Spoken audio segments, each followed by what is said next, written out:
It is 7 o'clock, and we'll call the January 20th meeting of the Select Board to order and start with the Pledge of Allegiance. Pledge allegiance to the flag of the United States of America and to the republic for which it stands, one nation, under God, indivisible, with liberty and justice for all.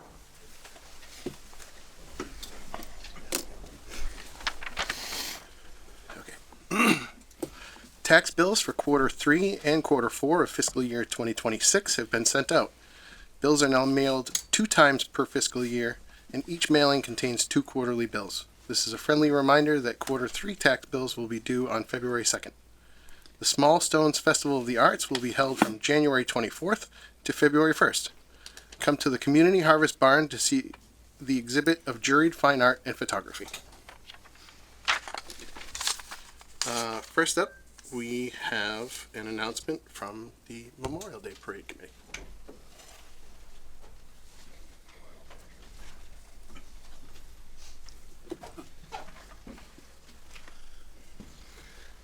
Welcome, gents. Evening. Good evening. Bob DeToma. I'm the chairman of the Veterans Advisory Committee, and I'm joined by Lucas Remelad. He's the vice chairman. And the reason why we're here tonight is to bring you up to speed on something that took place as far as the details of the Memorial Day Parade are going to happen this year. Carmen Paglioni, the commander of the post in town, has asked us to kind of take the helm on the parade. As their membership starts to age, they are less and less energy to commit to the parade. They're still passionate about it, obviously, but they've asked us to take the lead. So that's really the sole purpose of why we're here tonight, is just to let you know that change is going to take place, and that some of the items that the Veterans Advisory Committee has worked on in the past are going to kind of take a move to the side table, so to speak, so we can focus solely on the parade, because we have a lot of learning to do. We have the playbook, but we have to learn the details. Who do we notify at what date? Who needs to be notified by this deadline? We have to work out finances. I mean, it's the whole thing from soup to nuts, and so that will be our central focus for the next 6 months approximately, so that we can get it up and running and do the right thing for those that have sacrificed for the country. We have experience running the 4th of July parade, so we're not going to sweat it too much.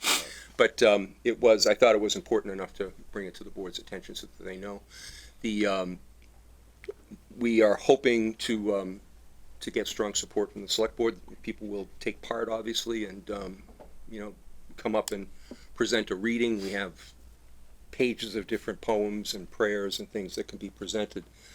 And we also I'm drawing a blank out of the book. The format will pretty much stay the same. The dates, the times, the parade route, all of that stays the same. The only thing that will be different is that we will host the event and introduce the players as they come up to the microphone. So when it comes to military protocol, we'll default to Carmen and the veterans that are there. When it comes to presenting to the assembled crowd, we'll do that.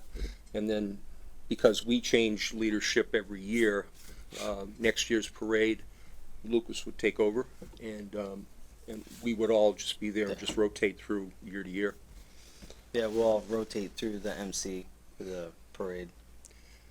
So that's the brief description of what we've got going on over the course of the next 6 months. And I do want to warn you, you have less than 6 months to prepare for Memorial Day. I was just picking a number out of the air, Andy. So on television. Thank you for. Yeah. So at this point, we'll take any questions. I'm sure Lucas would be happy to answer them. Probably. Any questions or comments from the board? I want to be something funny, but not so right. You have a funny question? No, I was going to say you prepare. What's the difference that you're gonna make, Lucas? What are you gonna do differently this year and next year and beyond? But kidding, just what do you even know? Oh, I mean, I think the most important thing is Carmen's crew. Like, they should be focused on being the honorees, not the ones running the event. which is one of the discussions that we had of why we wanted to take it over.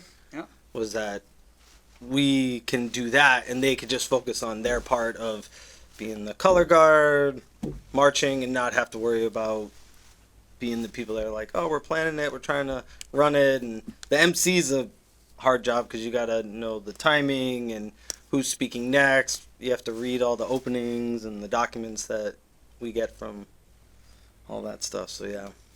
That's great. Of course, our favorite question every year is, when is Memorial Day? Yeah, actually.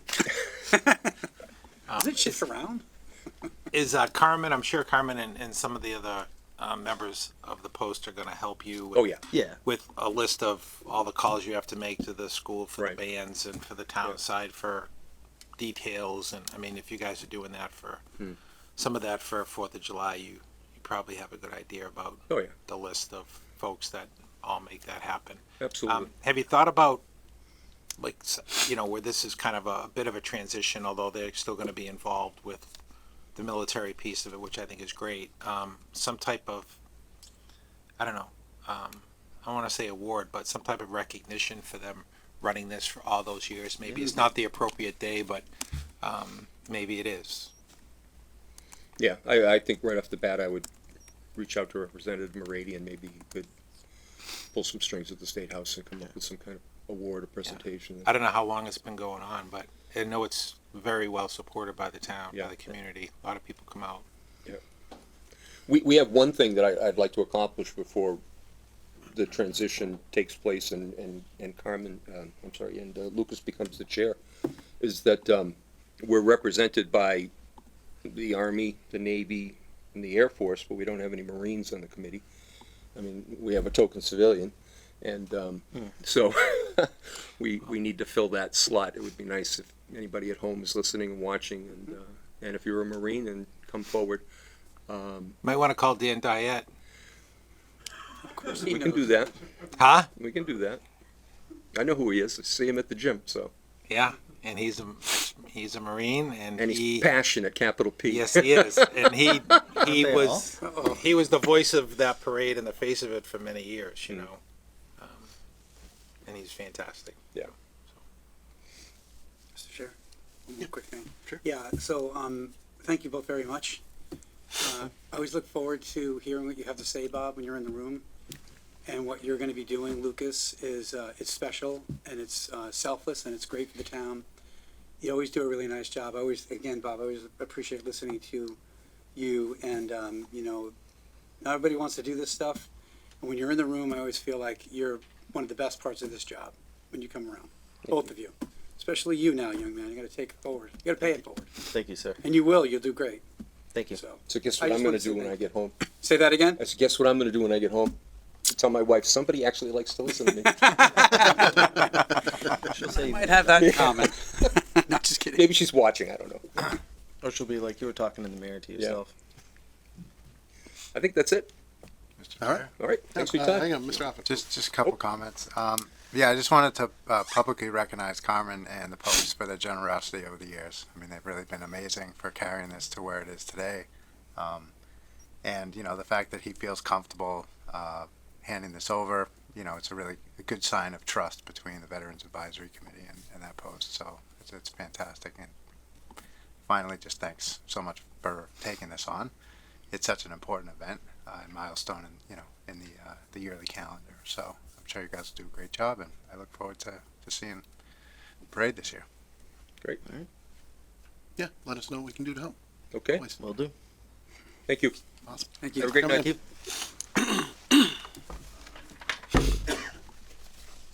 Okay, we have no public hearings. We can take public comment at this time. I would ask that you limit it to anything that's not on the agenda. Give time for that during. We do limit it to 2 to 3 minutes. Gloria Paradiso, 2 Cold Spring Drive. I just want to circle back on the health insurance for the town because that is a big budget item, although I know the budget is on the agenda. I know that the town went with the GIC, and that was probably the best choice at the time that you could make. But I'd like to just remind everyone that that's not the silver bullet. That's I don't want everyone to say, okay, we're in the GIC, we're all set now for 3 years. No, you're not all set. You don't know for sure you're going to see the savings that the consultant said you would, because it really does depend on who picks what plan. And you don't know how much of that cost savings, if any, is going to be eroded by the runout that you're going to have to pay the existing carrier, right? And thirdly, the GIC can change benefits at any point in time. So the plan could change over the course of 3 years.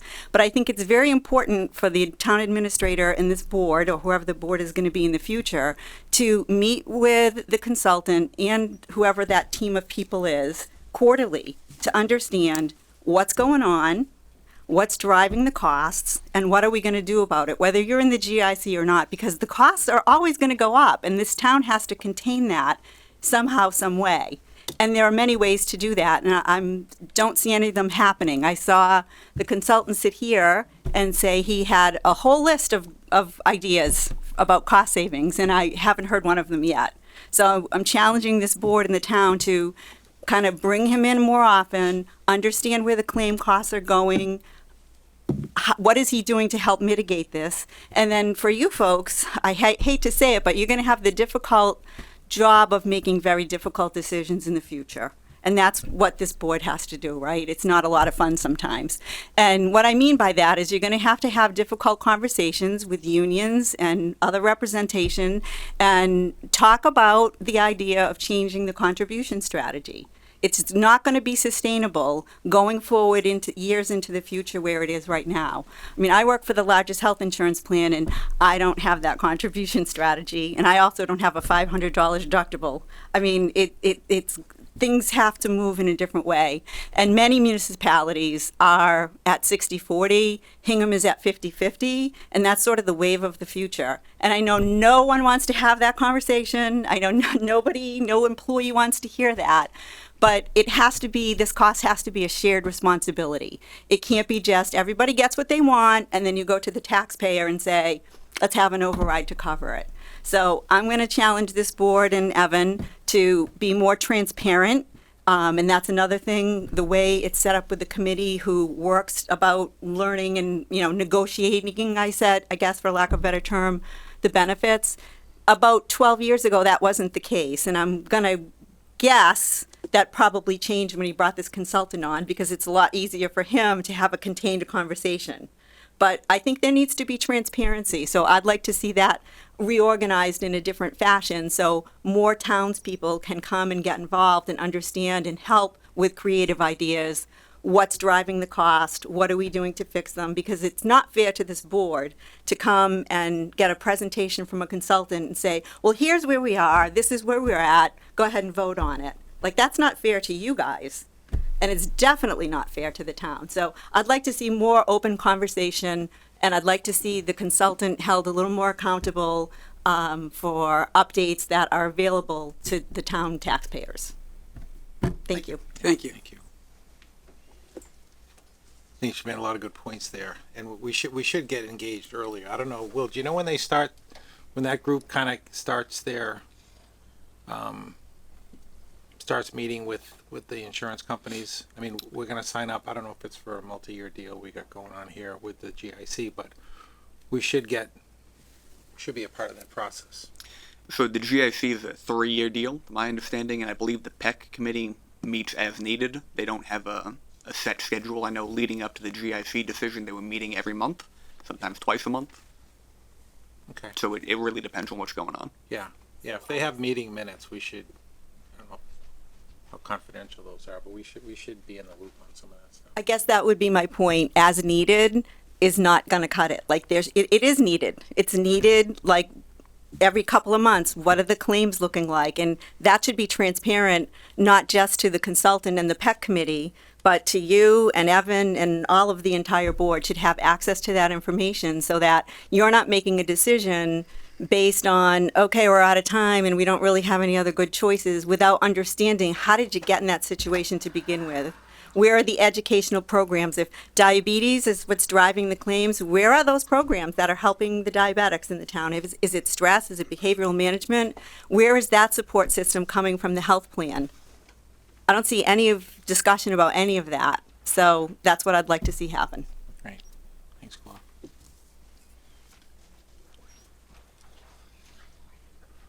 Okay, next up we have appointments. For the first two, Accessibility Advisory and Historic District, Mr. Brown has withdrawn his interest for the time being. So we will start with the Agricultural Commission. We have one applicant. Ms. Amano, do you want to come up? Before you get into, yeah, you can, whichever you feel like, before you get into it, do you have a preference on the two? Are you willing to serve on both? Because you're also up here for EDC? Yeah, I'm willing to serve on both. Okay, great. Hi, I'm Alina Amano. I've lived in Grafton. I was born and raised here, and my parents, my father Jeffrey Searles and my mother Liko Amano, who followed me here, have lived 77 Potter Hill Road for over 40 years. So I spent about 10 years after college in New York City. Moved back during COVID, really at the outset of COVID, and haven't really left since then. I've become very increasingly obsessed with having my garden and berry patch and fruit trees and growing my own food. I've been volunteering at Paul Grady's farm, which is directly across the street, which has been great, but has also made me want to become more involved and see if there's any way that I can help on a larger scale, whether, I couldn't find a ton of information about what the Agricultural Commission does, but yeah, I think I would be happy to lend all of my relevant skills to help further their agenda, whatever that may be. Great. Any questions or feedback from the board? It was really a great, your note was great. And Oh, you had me at hello, so. Okay, great. Yeah, farmers in the family, and it's always been an important thing. Actually, I do, Mr. Chair. Yes, I think that's great.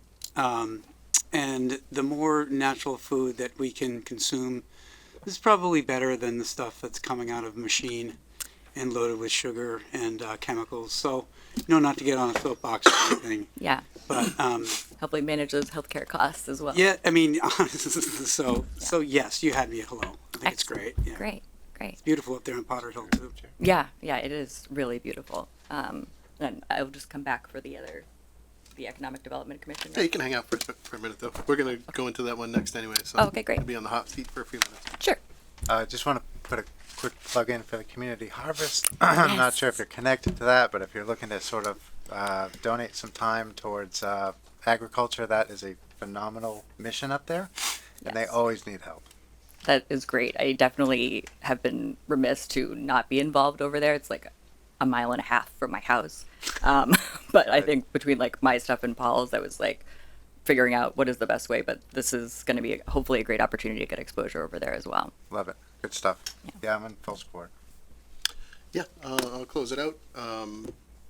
From my understanding, we have a lot of great people who are very agriculturally based on that commission, but maybe not so well versed in like the organizing and moving it forward. So your marketing background may figure into that a little bit in terms of getting them some traction and forward motion. So yeah, thank you for applying and thank you for coming out tonight. Yeah, my pleasure. Take a motion. Mr. Chair, I move the board vote to appoint Elena Amano to the Agricultural Commission. Second. Okay, motion made, seconded. Any discussion? Hearing none. All those in favor? Aye. Welcome. Thank you. Thank you very much. Now let's talk about the Economic Development Commission. Does she, just before we'll do it with the other one, but does she have to go to the clerk's office? You will have to go to the clerk's office to be sworn in. They'll send you paperwork for it. Okay, Yeah. great.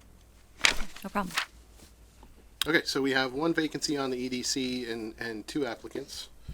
I don't know if you want to customize your response for why you want EDC a little bit Sure. more? Yeah. I mean, basically, as I said, so I spent about 10 years in New York City.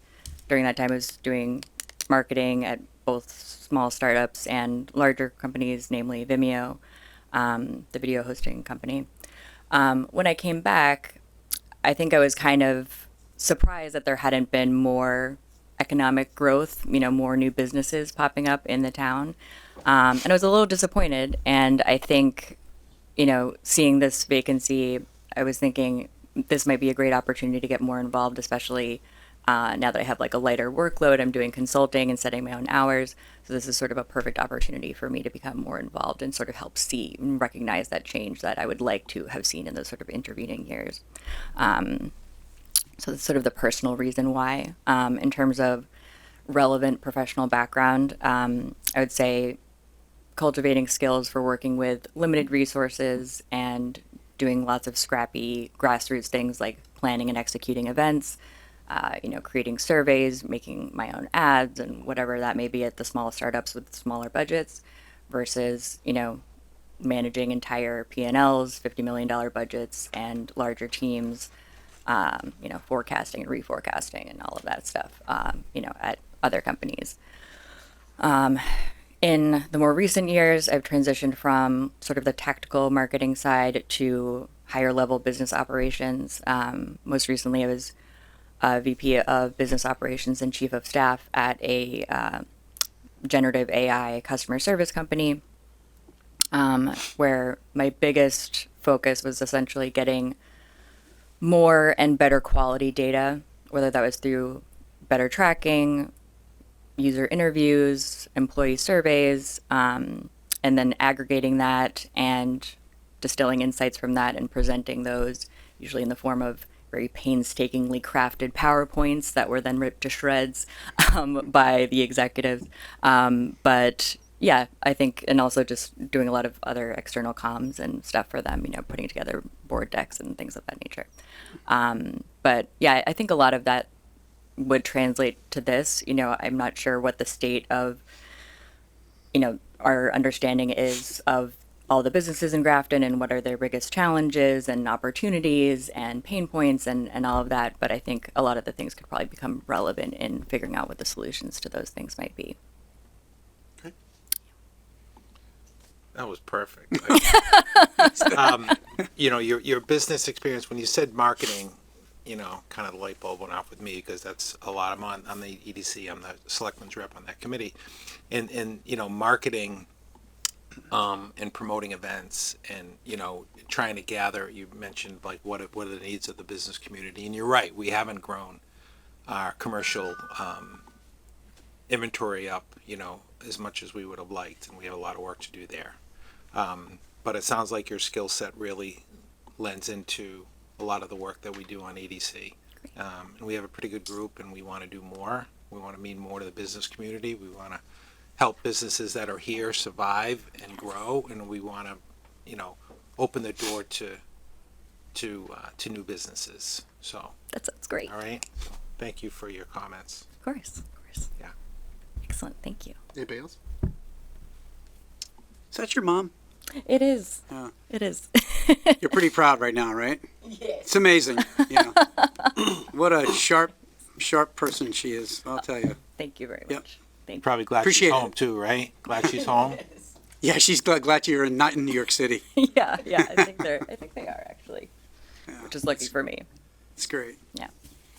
Okay. All set? Thank you. Thank you very much. Okay, second applicant is Mr. Giancola. Are you here? Well, that'll be a hard act to follow. My background, I went to an engineering college in Philadelphia with a concentration on business, and so I come to a business problem with an engineering eye. Where I'm at right now in my life, what has led me to Massachusetts is undertaking contracts with hotel owners, franchisees. I've been to Florida, Virginia, New Jersey, Philadelphia, now up here to Massachusetts. I've settled in Grafton. I have my family here. We've done well, and I'm able to take a step back now. My kids are 5 and 8. My wife is pursuing her career. We are ground level to the problem of school budgets and overrides, and with an eye for top line and bottom line, having to deliver reports and assessments to hotel owners to let them know if their hotels are still a viable investment. I've ended up in Natick, Norwood, Framingham, Worcester, and had great success. It brings me into contact with the EDC, the Chamber of Commerce, embedding myself. And between 9 months and about 2.5 years, I'm able to most times get them to hang on to the hotel, reinvest in the hotel, because as the saying goes, revenue cures all woes. You're able to reinvest, you're able to pay for your people. So now being at this ground level of taking a look at our budget and saying, wow, guys, it's one thing to do the override this year, but this problem isn't going anywhere. And your average residents aren't really asking these questions, or once I start having these conversations, and I get it. My father, he worked. He didn't really want to worry about what went on with the revenue in his town. And that led to about 20 years ago, things like freshman sports getting cut. And I said to my dad, I said, Dad, you grew up in this town and you look around and you had freshman sports, back in the 70s and 80s, and the town's booming, the property values are going, like there's businesses all on the Ave in New Jersey where I'm from. Where's all the money going? He's, Eric, look, I don't want to worry about that. So your typical residents, they don't want to dig deep, right? And so I look at the budgets, I see the line items, like, listen, we can measure ourselves against the other towns. Most towns in Massachusetts are also going through it as well. And this commission, EDC, has to be a part of the solution. And I have the time right now, the passion, the knowledge, the skill set. I know I would have to be humble and do some learning, but that's where I would like to start to be a part of the solution. Thank you. Great, thank you. Hang on for a Yeah, second. hang on a second, Eric, Mr. Chair. Yeah. Yeah, thanks for coming in. Thanks for expressing interest. Where are you from in Jersey? South Jersey, the Philadelphia part of Oh, New Jersey, okay. small backwater. Northeastern Bergen County. Nice, okay. That's where most people from New Jersey are from, the north part. Yep, not for 30 years now, but yeah. Yep. All right, yeah, I agree with you. Yeah, we need more revenue. It does cure a lot of problems. Not everything, but we need help. So, Mr. EDC? No, another great skill set, and the committees, like I said earlier, we got a lot of work to do. So you bring another perspective. You would bring another perspective to the committee. So I'm glad you stepped forward, and if you get voted in, great. If not, I think there's a lot of other opportunities with the committee, and that goes for both of you. Whatever happens, two bright people that we need good people to volunteer. There's a lot of openings in town, and if this is your passion, I get it. I'm glad you applied. Maybe there's something else for both of you, if the one that doesn't get it. So Sure. don't you've stepped forward. Seem like a great guy, and we need good people. So. Two things I've seen, just to leave you here with it. The piece of property next to the Cumberland Farms there. I went to a great meeting like 5 years ago with a nice presentation about that being the gateway to Grafton. Something about the zoning needed to be changed in order to put a couple apartments up top, a couple layers of apartments, so that the investor could get the return on their investment, some retail space and some apartments. I don't know whatever happened to that, but that whole zoning thing and all that would be a great place to start. And the owner of the hotel that I was doing work for in Worcester, he owns the piece of land by the commuter rail where there was a lot of activity, and then that activity stopped, and he was mentioning it can be a little difficult to do business and really bring a project to fruition in the town here. So something to keep in mind. Yeah. Those two places might be a good place to start. Yeah, we do have, several land use committees and boards in town, so where they talk about zoning and, all types of, development projects. Yeah, planning might be another, again, depending on however tonight goes, win, lose, or draw, but the planning board might be another effective use of your skill set too, if you want to consider that as well. Sales and marketing is a strong suit, revenue generation. So this was the first stop. So let me know. Sure. Please. Okay. I'd love to help out. Thank you. Thanks, Eric. Okay.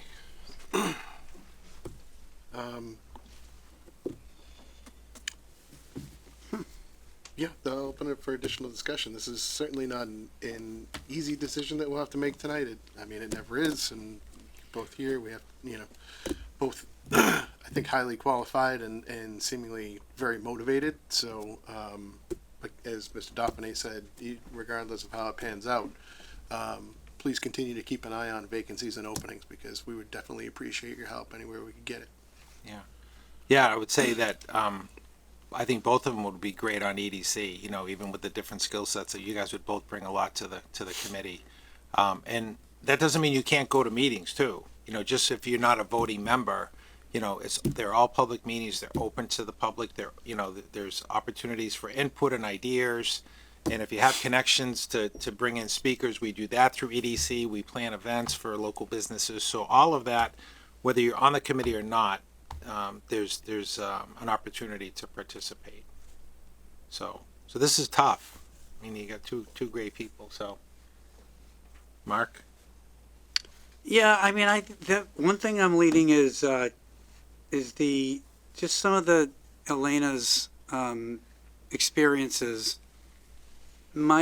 this is hard. You two made it. This is the hardest one I think in almost 3 years. This would be the hardest one. So I'm splitting fine hairs here. I think maybe some of that marketing experience and, you talked about projections, managing a budget, puts and takes. That's Tuesday for me. That's Wednesday, Thursday, Friday, and every day. And I know what that means. I know what that's like. And that experience, I think, maybe in a 51-49% might lend itself a little bit better to supporting this committee that Craig's on, the EDC. And then if I look at you, Eric, I think the other piece of it is pretty strong too. But you might be good for like planning board or some of the other things too. There's no current openings, but there's just maybe something about your personality, maybe being a Jersey guy a little bit, that could work a little bit better in that environment. I don't know. I mean, it's a great committee, so I didn't make any sense just now, did I? I didn't make it easier for anybody. Sorry. It's a long week. It's only Tuesday.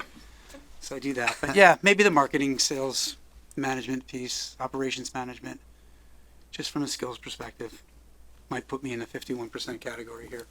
I'm going to make a motion. Sure. I guess unless there's other comment.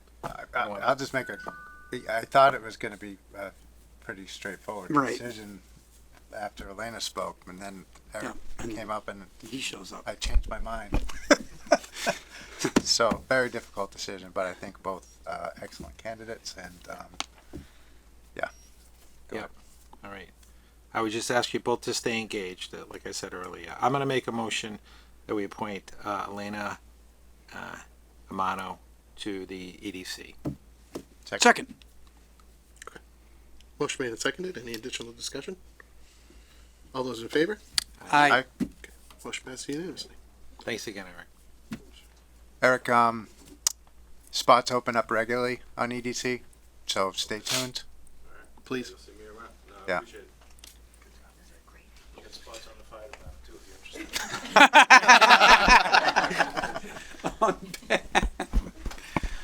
That's our chief. Okay, so Elena, you should be getting 2 letters from the clerk's office for both of those committees, and you can make arrangements with them to be sworn in. It's no big deal. Great. Thank you so much. Thanks. Okay, next up we have one vacancy with the Emergency Management Agency, and Mr. Segru. You can go. Oh, yeah, I just wanted to listen to this. Okay.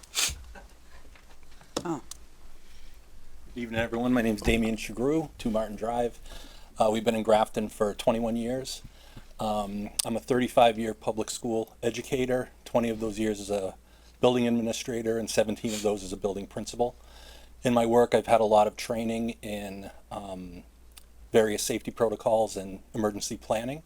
I'm a certified ALICE trainer. I've written safety plans for schools and districts in my career, dealing with things, with the basic fire drills and evacuation drills every year, up to and including chemical spills, emergency management if there is a tragedy somewhere in the town that needed our facilities. When I first became a principal, I was in Douglas, Mass, and we were doing a safety tour, and the first question I was asked, I think it was my 3rd day in the building, was how many bodies does your walk-in hold?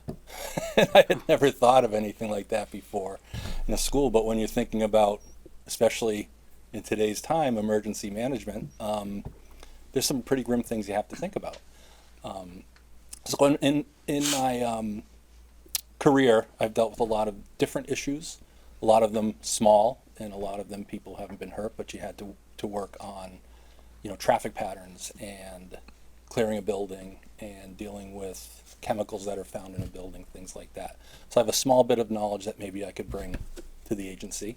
I saw the posting and I thought it would be, something that I do maybe have a little bit of a skill set for and would like to give back to the town a little bit and volunteer. Great. Any questions or comments from the board? Thanks for coming. Oh, my Thanks for pleasure. volunteering. Well spoken. Thank you. Yeah, same. I mean, it's a great resume that you submitted.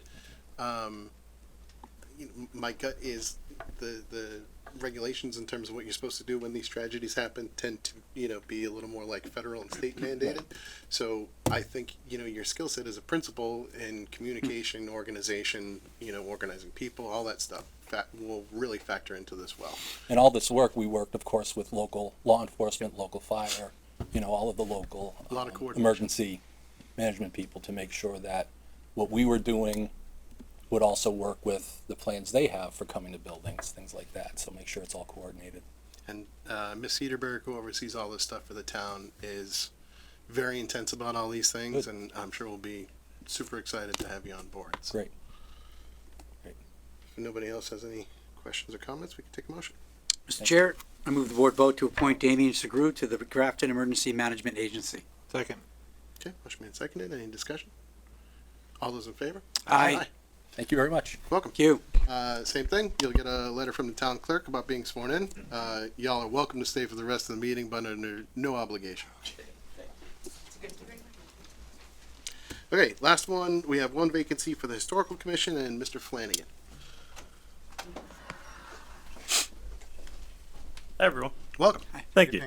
So just to share some information about myself. So I moved to Grafton about 3.5 years ago. My wife and I have 2 kids at home now, and we're looking to stay in Grafton as long as possible and get involved.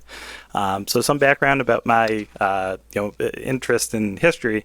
So I've been reenacting Civil War for almost 13 years now. I also reenact in World War I history, and I was a member in college, so that would have been about 10 years ago, for the Sons of Union Civil War Veterans out of Worcester, Camp 25, and I helped contribute to setting up the monument in Webster, Massachusetts for the Slater Guards. They were out of a local Civil War regiment.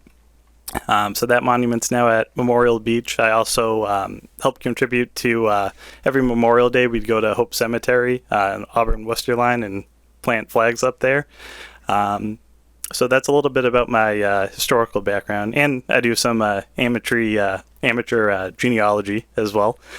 But what I'd like to contribute to to Grafton is I think a lot of people have an interest in history, but depending on, whatever subject that is. I think, from what I've seen is it just comes down to what, particular area of focus people are interested in. So, just for example, with Civil War, you look at the, technological advances people are interested in, from a medical standpoint, there's all different subjects within history that I think everyone is really, interested in. People love learning about their family. And I think, coming from another town, I lived in Webster originally, I can bring some new insight. And, with being a younger generation, I think, a lot of younger people have a hard time, really getting into history. So I'd like to kind of boost that up as well.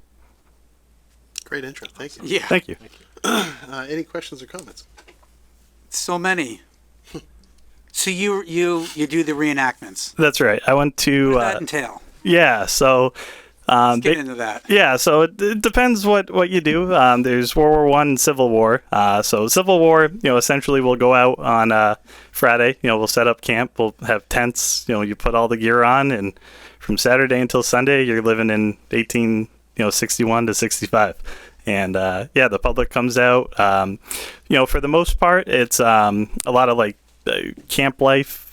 So you show people how you cook, kind of like an old Sturbridge Village kind of feel. And then there's always a battle that takes place. So not a lot of Confederates up north here, but on occasion, we'll have some battles going on, and really just kind of show people what it was like for life back then. Same goes for World War One. Just the environment's a little different when you're in a trench, but yes. And then the whole. Oh yeah. So It's a musket, right? That was called. That's right. Well, technically it's a rifle because the barrels were rifled, but yes. The 15th Massachusetts, as a matter of fact. So a lot of which I'm that's the group that I'm a part of. They were formed out of Worcester County. A lot of the Grafton residents actually served in one of the companies of the 15th Massachusetts. But the rifles that they had, later on, most of them ended up getting Springfield rifles made over in Springfield, Massachusetts. So Smith and Wesson. that too. That later on, they Smith and Wesson had a revolver that was pretty common. Don't challenge. So. He's an expert. Definitely not an expert. Yeah, subject matter expert in this room. What are you thinking? Well, Springfield, Mass. That's Smith and Wesson. Excellent. Very interesting. I'd love to sit down and have a cup of coffee and learn more from you. Anytime. Not going to do that tonight. Perfect. Anybody else? Mark used up all of our time. Sorry. We got to keep moving. We'll make it less interesting. Mr. Chair, I move the board vote to appoint Neil Flanagan to the Historical Commission. Second. Okay, motion made and seconded. I'm going to take a moment for discussion and say it sounds like we have an in for some additional people in our 4th of July parade. Yes. Potentially. So that'd be great. Any additional discussion? All those in favor? Aye. Motion passes. Town clerk's office will send you a letter. You are under no obligation to stay. Thank you. Thank you. Thank you for applying. Thank Okay. Next up, we have an appointment from the fire chief.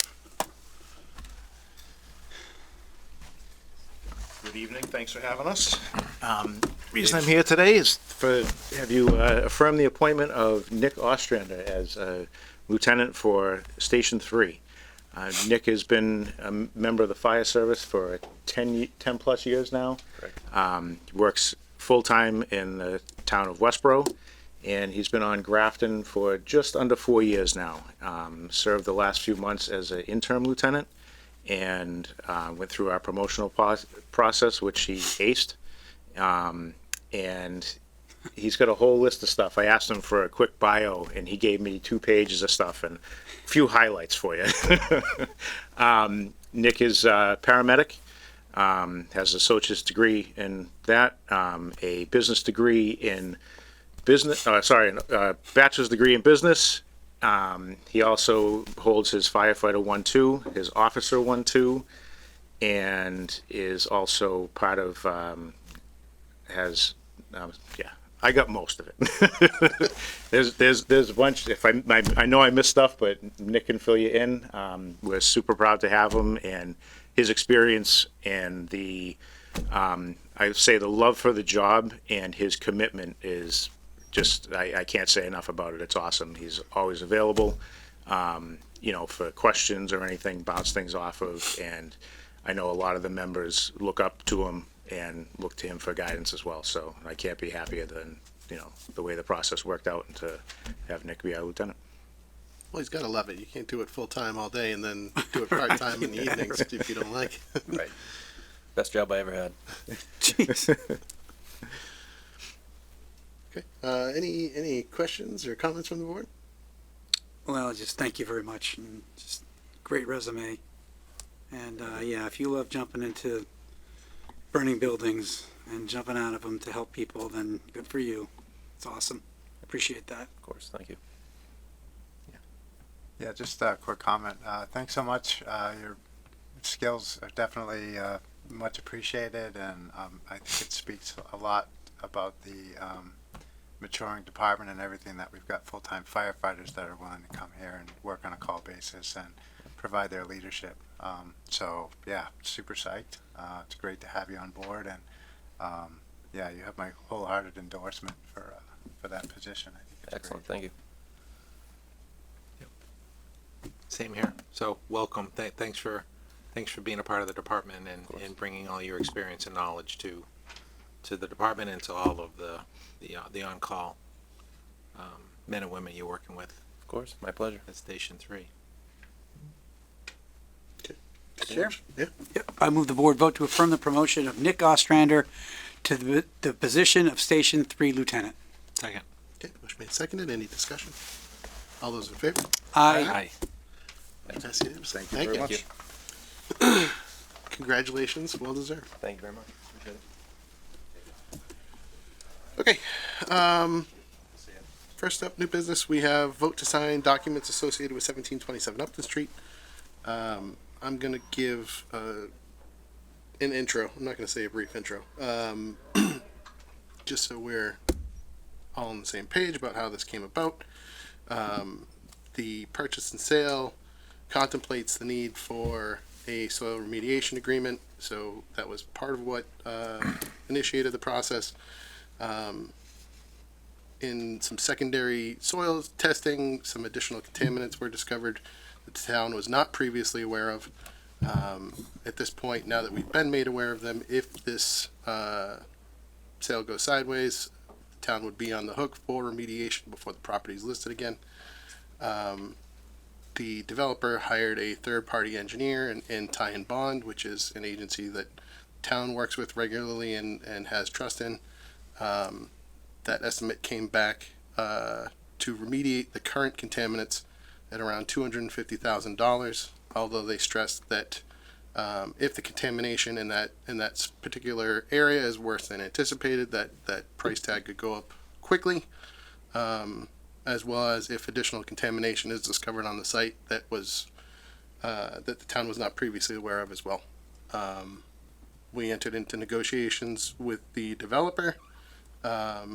We settled on a number that we were comfortable with. There were a few stipulations that we tried to include in this agreement. The first one was an expedited purchase and sale.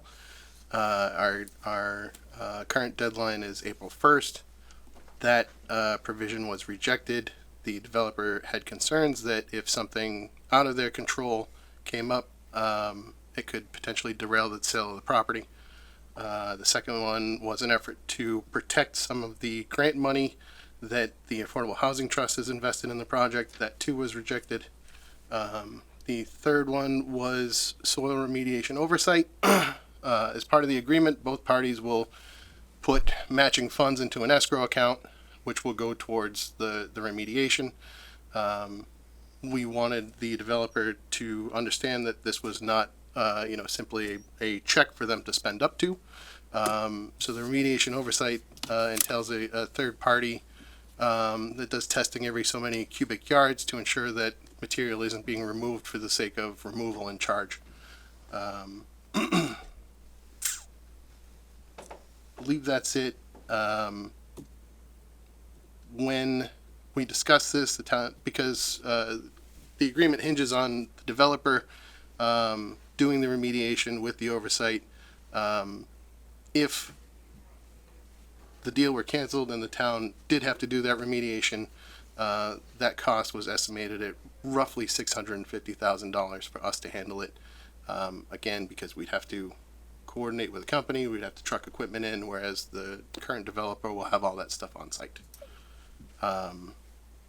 It does say four documents in here. I believe the regulatory agreement and declaration of restrictive covenants is simply an example and not something that we actually have to sign. There is paperwork that needs to be worked out between the developer and the Executive Office of Housing and Livable Communities that will then, once they arrange that stuff, come back to the town administrator to sign. So I believe that is the document that is merely an example. It was pulled directly from the EOHLC website.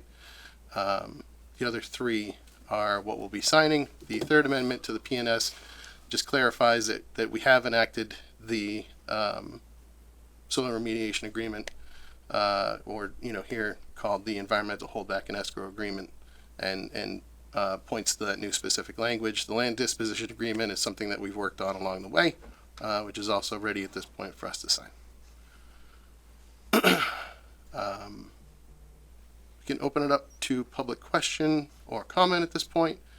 I would remind everybody this is to try and limit their comments to or questions to these documents specifically. This is not meant to be an indictment of the entire project or the developer or anything like that. Just strictly about the purchase update to the purchase and sale, the environmental holdback and escrow agreement, or the land disposition agreement. Is there any public comment today? Mr. Carroll.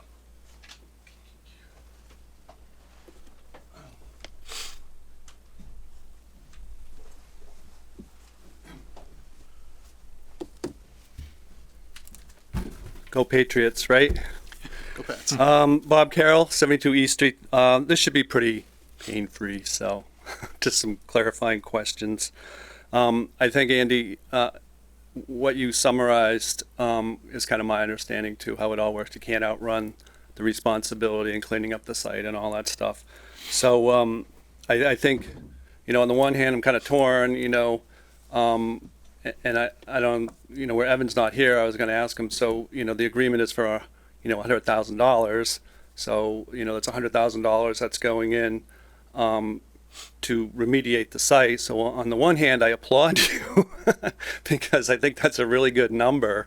But on the other side, I'm like, is it enough? And then, I think the selling price is like 650 or something like that for the property. So obviously, that's less money that goes to, what's further down on the agenda for the budget discussions. So, but 100 grand. If I can just jump in quickly, I forgot to mention that this agreement shifts the responsibility in perpetuity as well. We are on the hook for that first 100 grand if it is not completely expended, any additional funds are returned, but any liability for any additional contaminants moving forward are the responsibility of the developer at that point. The town has removed all liability. Yeah, I would talk to the attorneys on that one because, when they served you.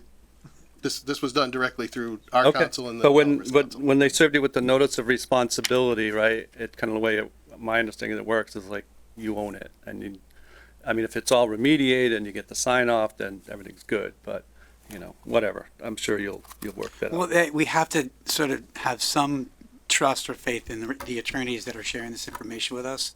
So it's a very fair point, but if you're me in the room and you're listening to an attorney to walk through this process, yeah, I have to believe that. Right. I would just ask them the question, and reference the department documents. It's in there, about the responsibility, and there's also, citation that was sent to the town by certified mail that, we're in non-compliance. So my next question, in this process, will that fulfill all the reporting and the remediation for the non-compliance? The new owner? As I understand it, the non-compliant, so we had done a certain level of soil testing prior to the RFP, and then a secondary set of testing was done, in more depth and detail. And because contamination was discovered, then that triggered the non-compliance. So now that we have the agreement ironed out, that should be moot at this point. Okay. So kind of where we're on that topic, in the environmental holdback agreement, you said you were looking to close the 1st, right, of April? We have to, the purchase and sale date with the 2 extensions. Right. So my only question is, I think the correspondence came from Evan to the Department of the EPA that you had to get documents by June 4th of 2026 to them for the response. So I guess my question, if you close on the 1st, right, to do whatever due diligence in the, studies or whatever this guy has to do, is that gonna be enough time? Are you gonna be able to make it for, June 4th? I don't have the information to speak to that directly. It's something that we can definitely, You might want to look at that. Yeah, Because get into. because the town did commit to that in the plan. So that would be, you know, my only question on that. With respect to the escrow, so who oversees the escrow? Who's the agent for that? We haven't, they let me back that up. When we approved the agreement in executive session, Yeah. they were still working to find an escrow agent. It's possible that they have since we concluded that. We have not So received both an update parties from pick council. the agent, or the Yes. agent works for the town or for the buyer? No, both parties agree to the escrow agent. Oh, Yep. so you both have to agree. Okay, because that wasn't clear to me. And then the last part, well, one other minor thing. In the agreement that references the RTN, the release tracking numbers, there's actually two, but the agreement only calls out the one. So is that something you guys want to put in there so you're covered? Because there is one, I think it was from like 2012. And Craig probably knows, or someone that's been here longer. I think there was a tank in a surrounding, concrete that had to be removed. It was the walls failed. It was leaking. It was removed, and all this was like 2012. And that is on the website, and there is an RTN for that. So my point is, do you want that in the document too, so that doesn't come back to bite you down the road? So you might want to take that up with council. Again, kind of a minor point. And then the last thing is, when you were discussing with council, did the notion of environmental insurance ever come up?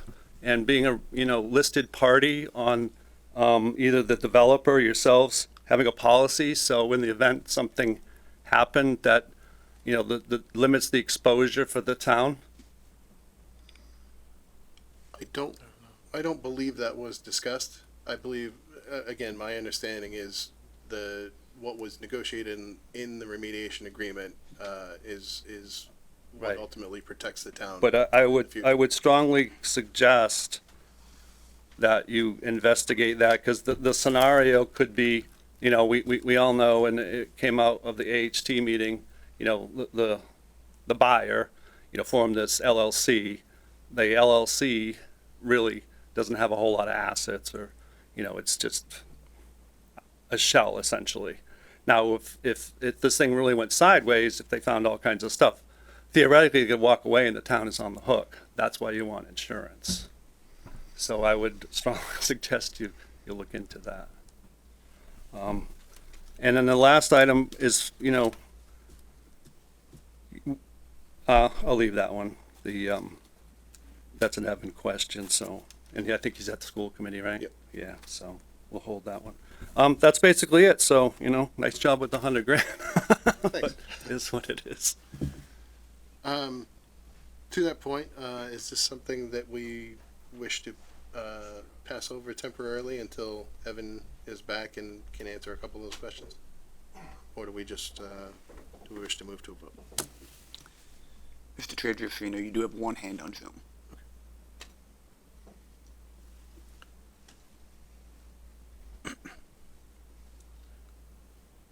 Up to you guys. I mean, the insurance thing might be important, and then that other document number, right, with that tank being a part of that, but I don't see a whatever the problem wish of the board in is. waiting a few minutes and coming back to it if everybody's agreeable to that. Okay. Just, they may be simple explanations that he is able to quickly provide, that we just simply aren't. Is that about this topic? That hand that's on Zoom? Yes. Okay, why don't we go to the Zoom? I see it. Hello? Hello? Oh, hi there. This is Shannon Phelan. I'm at 159 Old Westboro Road, and I just had a couple of comments about the environmental holdback. I was just a little bit concerned that it looks like the town is going to be staying the responsible party, but that another entity is going to be doing the work and ensuring that we get closure. Similar to what I believe the previous gentleman was saying, I was wondering if possibly we could just make the Mass DEP or the overseeing agency aware of that and see if it's possible to change the official responsible party to them. I'm just concerned in the situation as if like they back out or they run out of money or something happens and they've found all sorts of new contamination and now we're on the hook to deal with it. That was one concern. And then kind of related to that is I would suggest that any future work, like scopes of work or estimates or, boring logs, results, anything like that, I would suggest that it's all addressed not only to the developer but also to the town of Grafton so that we can legally rely on it, and that if something did happen that we would actually own that information as well, because we will be paying for it, at least in part. And I'd also just like to make the general comment. I'm kind of new to this project. I just jumped in, but this is what I do for a living, and I'm a little bit surprised to see that the developer was surprised to find additional contamination when there's been pretty extensive sampling done out there, even since like 1998, it looks like, from online documents. So I would think that they would have done due diligence before entering into any kind of agreement. I think they would have seen that contamination. That's just my opinion. So, to that point, I think the developer did do reasonable due diligence. The town had indicated that there was no other underground tanks or contamination that we were aware of, and in that second level testing, we were quickly proven wrong. There were tanks that we were unaware of, that we had no corresponding paperwork to indicate that they were there. Obviously, this other portion of contamination. So, I think that's also why in the purchase and sale it contemplated the potential need for this agreement, because short of testing every square inch, there are going to be question marks regardless. Okay, so they're saying that you're saying that the town didn't know about these other tanks, and they're saying there's no other way they could have known about them. Correct. I would disagree with the second part of that, just because these documents are all online. I mean, I found them in 5 minutes, so I'm sure they could have as well. But I understand that that's beyond the point now, that there's nothing that really can be done about that. I would just say the recommendations that I gave earlier, and then also just to maybe have more eyes on the scopes of work and what they propose to do. I'm happy to take a look at it, or like pro bono, or if you need any advice on that. I appreciate the offer. I'm not sure how much we could involve you in something like this, especially if executive session and such as a factor. But we can certainly make a note of that. No worries. Yeah, I appreciate it. Okay, thank you, Shannon. Thank you, Shannon. Thank you. Any other hands? No, sir. Okay. Any other comments or questions? Okay. We will hold off on this one until Evan gets back. Next up, we can welcome the delightful Amy Berry, our town clerk, to discuss the 2026 political calendar. Good evening. Evening. Good evening. Happy New Year. Happy New Year.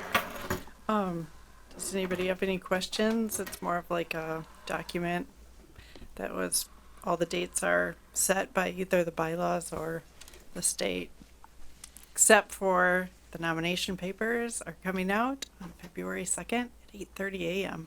We'll be ready. Yay.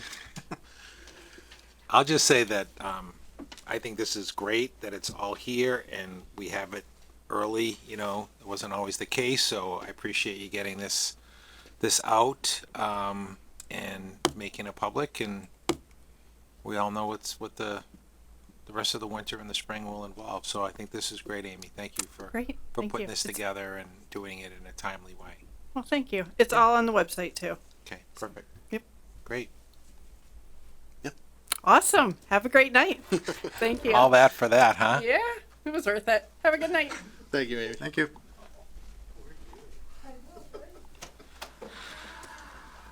Okay.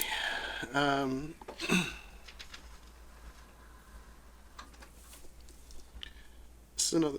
Next up is discuss withdrawal from the Community Preservation Act. This is another one. I'm going to ask the board: is this something you want to kick off the discussion without Evan being here, or would we prefer to come back to this agenda item tonight and deal with some of the other housekeeping stuff first?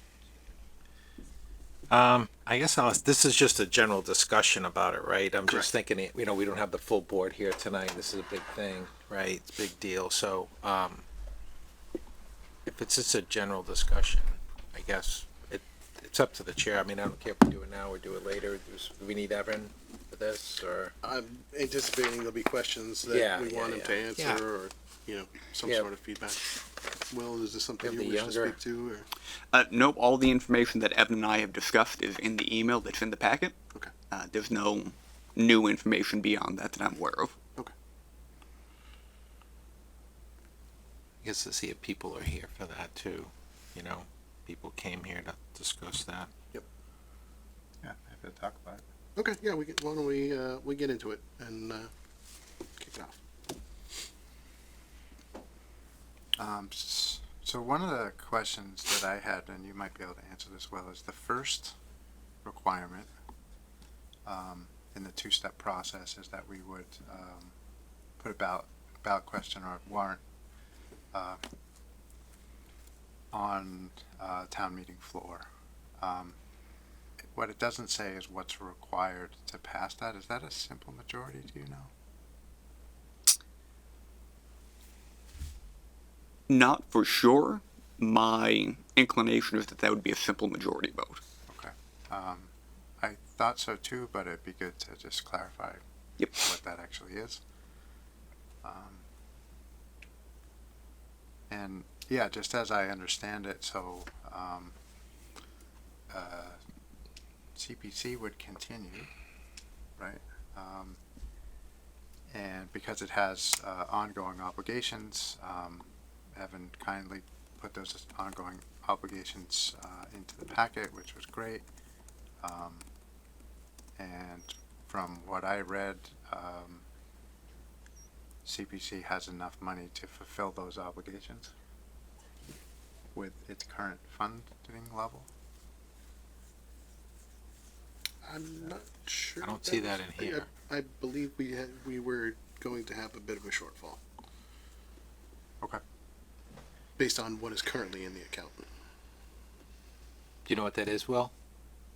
I'm sorry, I was reading something. What was the question? Sorry, Matt, go ahead. So CPC has current obligations, just ongoing obligations.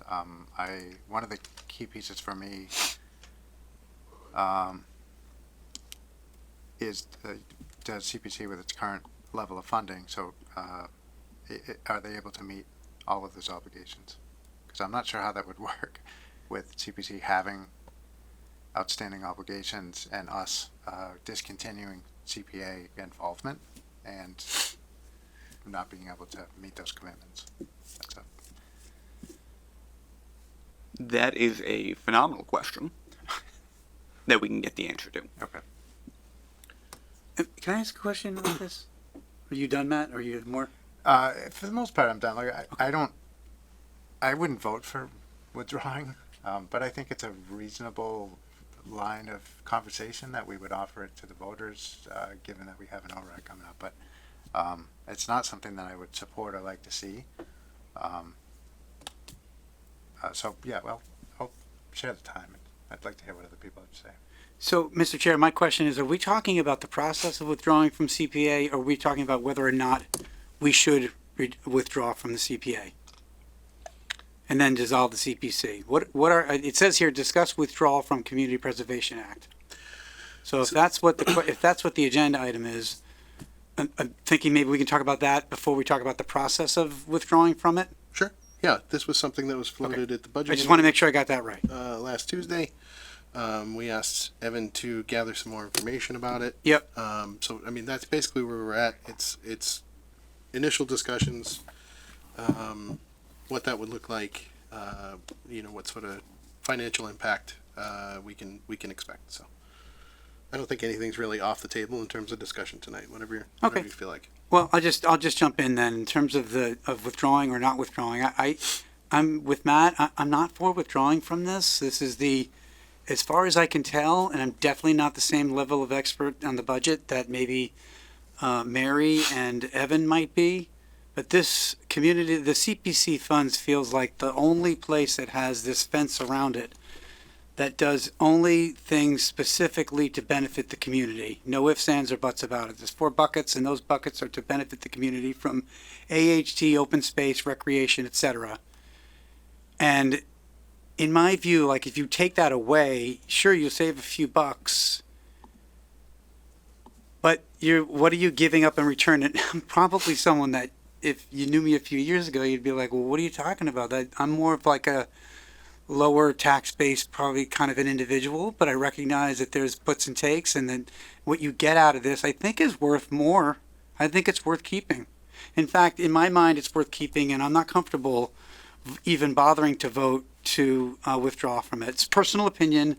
So again, it's just that last place, that only place that has this fence around it that says, this money must benefit this community, period, down the end. Turn the page, move something else, go to another bucket, find your money for anything else, leave this alone. And I don't know, there's things that we've done that I think look good. So that's my personal opinion.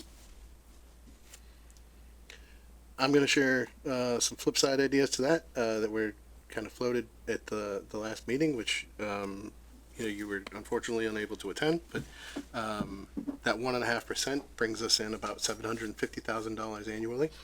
I'm again not taking a position on whether this is a good thing or a bad thing. Just trying to be factual in the presentation. If just to use round numbers. We were proposing a 3% override. This is 1.5% that would basically shift. We would withdraw from CPA, removing that 1.5% surcharge from the residents. But it's on 1.5% they're already used to paying for. So that 3% override then looks more like 1.5% because that first 1.5% just more or less transfers over. So again, we're talking about potentially creative solutions to. Yep. Figure out how to address the budget shortfall. So there's 2 things. The first is I definitely did miss last week, and I was traveling, and that was an unforeseen meeting scheduled. So my bad for missing. I really wanted to be a part of it. Couldn't do it. No, I know you know that, and I know you've all been really flexible with me in this new thing that's going on with all this travel. But I didn't know that the 3% override was a foregone conclusion. Done. Let's move on. It's not. I pulled that number out of thin air for. And then the second thing would be, I know that when you do I'm trying to think how I can equate this, but 1.5% might not equal to whatever that reduction or addition might be. It could be $750,000, and that's good. Now, where does that money go? Who gets that money? And if you're in the community, you might be thinking, well, there's a lot of money that goes in a lot of different places for a lot of different departments. And I like my 1.5% to, fix up a park. I like that. And that might be an unpopular opinion or position to take. And if it is, so be it. But I just think it's a short amount of money to protect that we could keep an eye on that would help benefit the community. But fair point, because there is, I love the creative idea of it. That aspect of it, I really respect and appreciate that. We have to keep doing that. We have to keep being creative and innovative and as strategic and thoughtful as we possibly can. And I realize that that's this. So I'm only offering, my feelings about this particular topic about withdrawing. I don't know. For some reason, it doesn't feel perfect for me. Just one voter. I guess if we're talking about it, I guess I'm gonna agree with Mark. Initially I'm like, all right, this is gonna save some money. For the taxpayers for, kind of offsite a potential override. But once it's gone, it's going to be gone. And that committee's done incredible work, and we all see their efforts when we drive around town, whether it's a park, land preservation, historical restoration, and it's something that if that goes away, I think it's going to impact the quality of life here. So, and I don't want to see us continue to eat away at town quality of life services to fund our operating budget. You know, that's just a bad policy, and it's just not a good way, I don't think, to run the town. We need to keep our eye on land preservation. We need to keep our eye on recreational opportunities, and with this gone, where's that money going to come from? Because we know we do have capital money, but we have a lot of capital requests every year. A lot of it's safety related, so I don't see those projects continuing moving forward, and so there would be a savings, but I think at the end of the day, there would be a lot more lost than gained.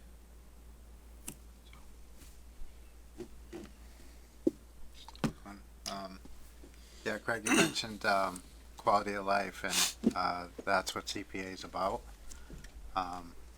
And I agree with what you've said about that.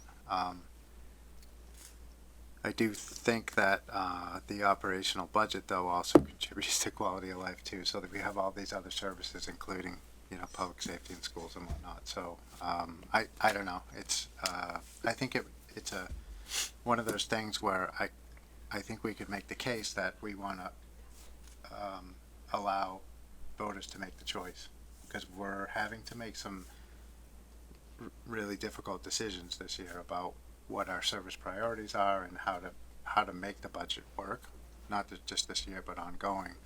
And to me, this could factor in for allowing voters choices about what their priorities are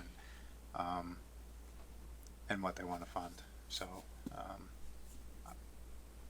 I'm a little bit on the fence about this. I'd be interested to talk a little bit more about the process and what it might mean longer term, but I approach it more from the standpoint of giving the voters choice. But as I've said, like, you know, this is the sole funding source for affordable housing, which I'm a strong supporter of. If CPA were to end, there would be no ongoing funding at all for that, which I'm not in favor of. So I just want to sort of be clear on my position that while I may support offering the choice up, it's not something I support personally. I think it's a reasonable distinction.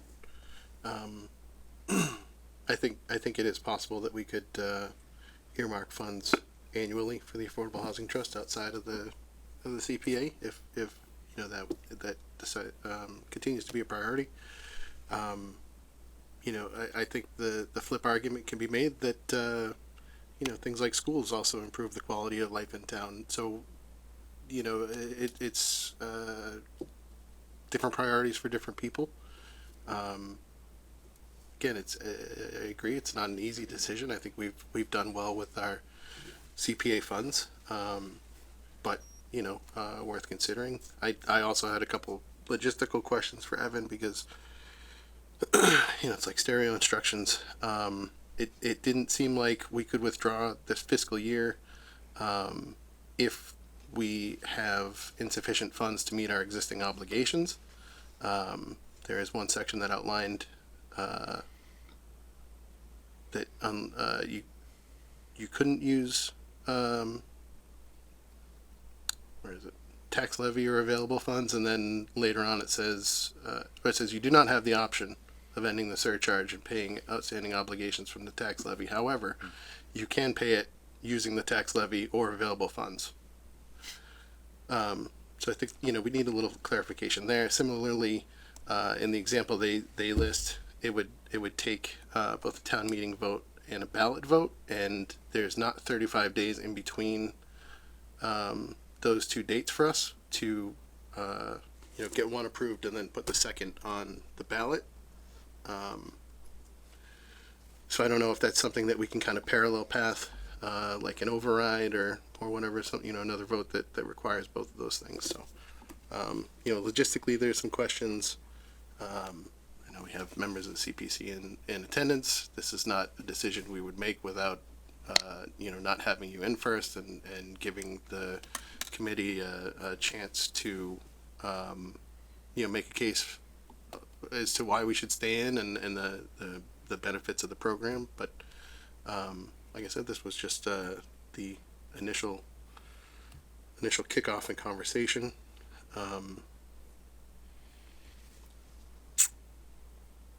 Just one more thing, Sure. Andy, when you're done. I would just say that, just to Matt's point, we're not hearing an outcry from the residents asking us to do away with this program either. You know what I mean? So, so I think it's this board's decision that, whether we agree, whether we do or we don't, and then move forward based on that vote. But I don't hear people telling us to do away with CPA. Never heard that. So I think just make that comment. I feel like I'm devil's advocating all night, but we do hear people routinely asking us to lower their taxes and their tax base. Well, Yeah. There's a lot of ways to Who do doesn't that. say that every 5 minutes? I vote for that too, Andy. Yeah. Hey, we lower my taxes.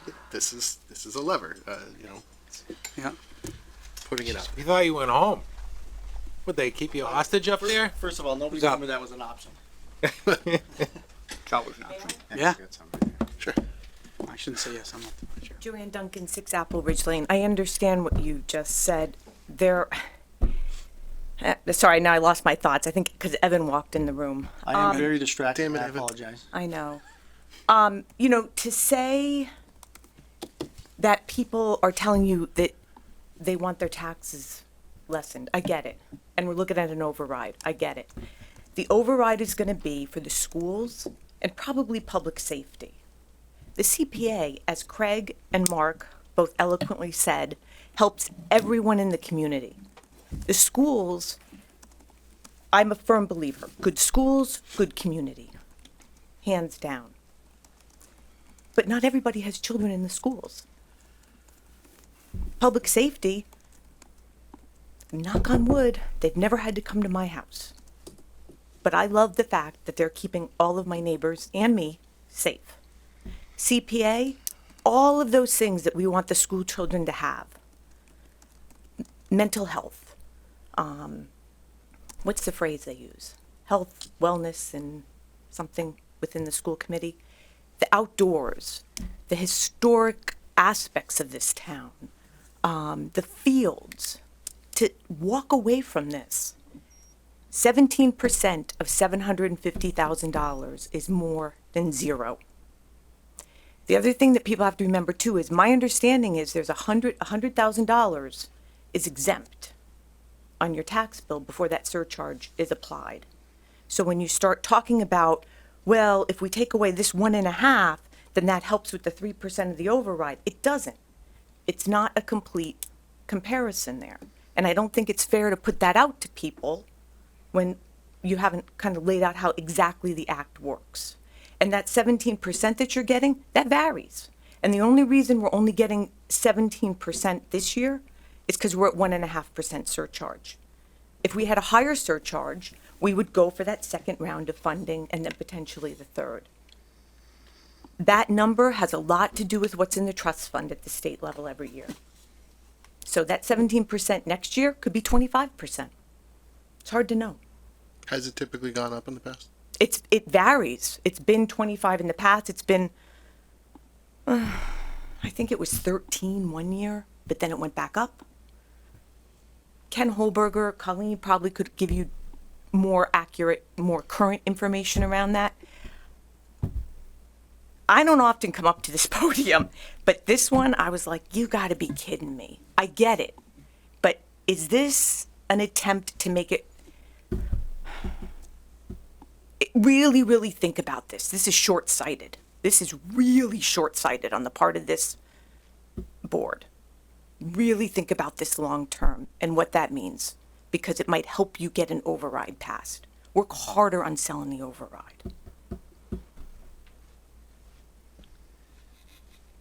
Mr. Chair, you do have one hand on Zoom. Sure.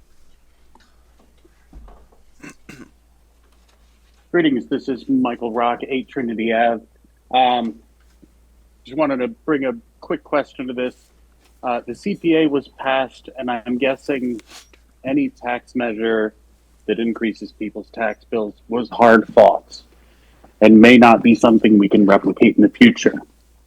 I am all for funding schools. I am all for funding public safety. I am for some CPA and the CPC. $750,000 is $750,000. I feel like we're lacking some nuance here on the CPA and the CPC funding. Instead of totally considering obliteration, perhaps we could consider a reduction. That would keep the CPC in force. That would still allow us to continue some of the services to the community, but it would reduce the tax bill, making the override a little less painful. Would you consider a reduction in the CPC funding rather than complete obliteration? Yeah, I don't think anything's off the table. We're, again, just, trying to come up with some options for people to choose from. Yeah, I feel like a reduction, keeps the institutional momentum in place, would allow us to access, some of the money, and should be considered. I have a question, Mr. Chair. It could be for Colleen or Joanne or John. Thank you, Mike. If we're at 1.5%, if we go to 1%, I'm not saying I want to do that. I'm just saying if we did, does that change the matching funds? Not the percentage of matching funds? So it would just be. Able to do it. It may not be legal. I don't know the answer to that. What may not be legal? To reduce it. Hey, John, if you're gonna. Oh, yeah, right. Sorry. Thank you, Mr. Chair. John, 1% is the lowest you can go. But we're at 1.5. But I'm just saying 1% is the lowest you can go. John Stevens, I'm the chairman of historical, community preservation. I don't know if you can legally reduce it from 1.5, because we're currently 1.5 to 1%. You could increase that $100,000 exclusion to 200,000 or whatever amount you choose to, because we tried to do this to make it affordable. That would then reduce the amount that would be collected. I think that you can do. I think I answered that question. Yep. I wasn't going to say anything because I didn't have any notice, and otherwise I would come better prepared to answer these questions. No, I would have it's fine. talked to the coalition to find out the answers about the votes and the requirements and what you can and what you cannot do. But I think this is penny wise and pound foolish. It's not just if you're saying $750,000, because we leverage dollars. The grants that we have, we always ask, if not require, if possible, a match, so that it's not just our $750,000. It's from the organization like the Lions Club, nonprofits. We ask nonprofits. We ask the churches that are doing things to kick in. We ask, or we go to grant sources for matching grants. The state Mass Historical gives us grants. They're matching, so we don't have to spend the whole amount of funds for the grant. So that $750,000 is only a piece of the benefit that you're getting. And you could say, okay, we're going to save $750,000, but you could be losing $1.5 million annually, and then you're not going to have the townhouse. You're not going to have the $500,000 property purchase that we just did last fall along the Blackstone River. You're not going to have all our parks handicap accessible. Or you will, but then you're going to have another override to do it. And that will be difficult. Are the projects projects open to those grants because they're exclusively CPA projects? No, or are they just general grants? anybody that wants to write a grant. I mean, we ask that the people requesting funds get funds, and I will give them information. They may have their own grant funding, like Trust for Public Land paid for half of Hassamasset Woods. The Land Trust will match money a lot of the time. That we have their local foundations in town. There are lots of places that you can get money. And so we're a resource for that, as well as being a funding source, so that we can put them in touch with other groups. But they may have their own, They may, like the fire station is applying for funds. They're going to use some of their own money. They raised their own money, just like the bridge in North Grafton. They did it for Steve Roney. They raised their own money. So it's you're throwing a rock in the lake and all these ripples, and these ripples are going to bring back different sources of funds. It may be $100 for this project, but $500,000 for another. And so it's not a straight line. It's not dollar for dollar every time. But we definitely get a lot more benefit from CPA than the $750,000 that we collect in the assessment. And that would be really hard to replicate in a one-stop shop, that you would have to have all these different independent people trying to do things. And it's going to be more staff work, I guess, on planning. I don't know what at recreation, all the different departments that would have to support trying to coordinate these projects, where they're now through us, and we're volunteer. But do you guys do that grant writing and application? We help them with it. We will help people. I don't write a grant for you, but I will help you. I will talk to you, say, this is a good place that you can go. These are people that can help you. You know, if need be, we certainly would, because we want people to get the money. So we'll do what we can to help them. John, can you just thanks for coming up and outlining all that. It's a really good context. I hope it's clear that I support CPA. I engage in this discussion more as an exploratory idea. As a part of that, can I just sort of confirm and clarify that the $100,000 exemption is basically the first $100,000 of the value of your house and land or whatever? Right. That is exempted, and the 1.5% is for everything else? Right. So that, and again, the assessor is going to have a better answer than I am. Sure. Or more accurate answer. But that's the way it works. So that if you want to raise that, you could say $500,000, because houses are now $1 million in Grafton. Sure, but then that's going to impact the amount. You're still going to get a lot of money. Yeah. That will hurt. That will reduce the amount of projects that we can fund. Right. But at least it wouldn't kill us. Gotcha. And this is the goose that laid the golden egg. Please don't kill the goose. It's free money. I hear you. Thanks. Sure. You got a lot of people working really hard. I know. To make this happen. And I know everybody in town does a lot, but to have a funding source to do a lot of these things, and this has always been the icing on the cake. And that's when because I've been on CPC since day one, and that's how it was described in the training that they had. This is the icing on the cake. These are the things that you want for your town that you couldn't afford to do otherwise, that you will never be able to fund unless you live in a town like Wellesley that has unlimited resources. And you're getting other sources to help you pay for it, which is the bonus. So, Mr. Chair, just thanks, Sean. One last thing that I need to say is that's all true. And we're in a situation where we can't fund our schools. So. Well, we can fund our schools. We're funding our schools, Matt. That's a little bit of an exaggeration. Our schools, everybody's going to get funded. The question is, how much funding are they going to get more than the prior year? They are going to get more money than they got last year. The question is, are they going to get less more money or more money? So they will be funded. The schools will be funded. So will all of the other departments in the town. But it's not easy, right? Because it costs a lot of money to live here. And we keep putting this burden out there. We keep saying, well, we're not funding. We're funding the schools.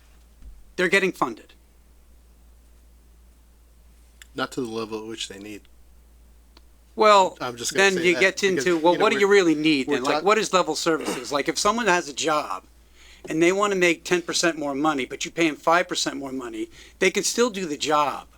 So when you say they're not doing level services, they're probably going to get level services. And that is getting every email saying the exact same thing. Level services. You're going to get your level services. It just might cost a little bit less money. Or it might cost the same amount of money. It might cost more money. We might do a full override. But to say that we're not providing level services for the schools, I don't think that's an accurate statement. I think that's a little bit like, it's an exaggeration. They're going to get funded. They're going to get funded. How can you argue that reducing 18 school staff positions is level funded? That's not what I'm arguing. It is, though. That is not what I'm That's arguing. a, See, my argument, so it's not, it wasn't here last week. My argument would be, is it all or nothing? Is that what it has to be? Is that what we're discussing? We're saying, we're going to get another 1.5 to $2 million, or we just have to lay everybody off. Or, and that's what some companies do. And I never understood why a company wouldn't say, hey guys, we're in a position we're going to have to lay 150 people off. Unless you take a pay freeze. Unless you don't get 10% more, you get 3% more. And by the way, those are called COLAs, cost of living adjustments. And in my personal experience, and I know the discussion is that it's different in a town than it is in a company. No, 1 + 1 = 2. It's not different. My experience is you get a 3% COLA, period, done, the end, and you're welcome. Or you get 2%, or you get nothing. In my career, I've had a blend of everything from nothing to getting laid off, which isn't fun, which is what we don't have to do. We don't have to do that. Or we could say, hey, instead of taking 6% or 7%, how about we just give you a 4% COLA? Would that be okay? I don't even know if we can do that. So my position is not do it, don't do it, and just lay everybody off. That's not, I don't even know anybody whose position that actually is. My position would be, could we scrutinize it a little bit more? Could we get that a little bit tighter?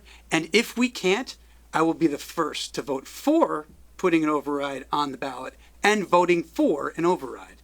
But I think, Andy, it's not so much that people, it's all or nothing. People just want to know that if they can't get their own 3 or 2 or 4% in their own lives, why are we giving it elsewhere? Why do we all have to make that sacrifice?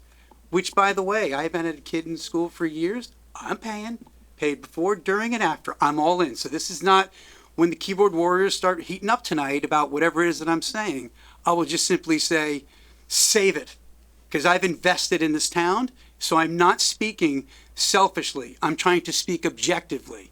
The point would be, is it possible, instead of 6, could you do 5? Instead of 6, could you do 4? Instead of 5, could you do 3? And that's my point about, it's not that we're not funding for level services. And I think I understand what that means. But it's about making shared sacrifices and not laying everybody off, or 12 people off, or 6 people off. Because that is your risk. I don't know if you've noticed, but there are new names calling in, there are new faces jumping into this discussion. And as much as we are talking about being an override-dependent town, I think that's the phraseology that's used, there are people stepping up saying, huh? Wait, what? What does that mean, and what am I getting? And if we take that chance of all or nothing, if we get to nothing, that could be really bad news. That is what I personally would like to avoid for anybody who's listening and watching, and for my fellow members of Select Board. I am not trying to be a jerk about this, and in fact, I don't think I'm being a jerk about this. I think I'm looking at this as my personal experience is I'd rather make 2% or 0% than get laid off. And that might be the possibility here, Andy. That's a real possibility. Going back to, you've seen some of the new names and faces stepping, I don't know who these people are. But now people are tuning in, they're waking up, they're listening, they're dialing in. The last select board meeting I had, we talked about this, the one before this. I never received more feedback than that discussion, that meeting, than that one in all the near 3 years I've been here. And that's because they're saying, yeah, please keep saying that. We want our schools to be funded. We want our highway department to be funded. We want our fire and safety to be funded. But we want to be really responsible about it. We have to be. Somebody said something about, we got to save the 1%, the 1.5%. Yeah, I will. Because we have an everybody agenda item about this later on. So we I feel like we're going to get there right now. Sorry. Yeah, I apologize. Thank you. Okay. Is your comment CPA related or budget related? Budget related. All right, let's hold on to those. I'll hold it. Thank you. Is the potential withdrawal something that we would like to at least explore further, discuss further, invite the CPC in to discuss, or is this something we don't wish to discuss? An option we wish to take off the table moving forward. Do you want to say anything? I'm asking you because you're on CPC. Well, that's This isn't up to them. This is up to us. Okay, sorry. This Didn't is know an if we us wanted more discussion. input from the crowd. If I was up there, I'd have stuff to say. This is just, do we wish to continue the discussion about potentially withdrawing from CPA or not? Not for me. No. No, me neither. I mean, I don't, there's probably 0% of chance for me changing my mind on this. I mean, Anne Marie isn't here, so, you know, we don't have her viewpoint. But for me, I'm not interested in doing it, giving up the value that it brings for trying to, ease the pain for an operational issue. So I'm not interested in doing it, but I'm one vote, so. So where I'm at on this is, based on the discussion that we've had tonight. I think it's not something that I would be interested in pursuing in terms of withdrawing from CPA. But I am interested in the exemption, and just considering, let's say we went from 100,000 to 200,000 in terms of the exemption, what would that mean in terms of CPA funding? Mhm. That's something that I would be interested in looking at, and the main reason for that is for the folks that are on fixed incomes, that exemption may help them significantly in a way that could help mitigate the impact of an override. But I'm, after tonight's discussion, and just I'm not in favor of withdrawing, but I am for looking at other options related to CPA. And I would like to hear what Emery has to say.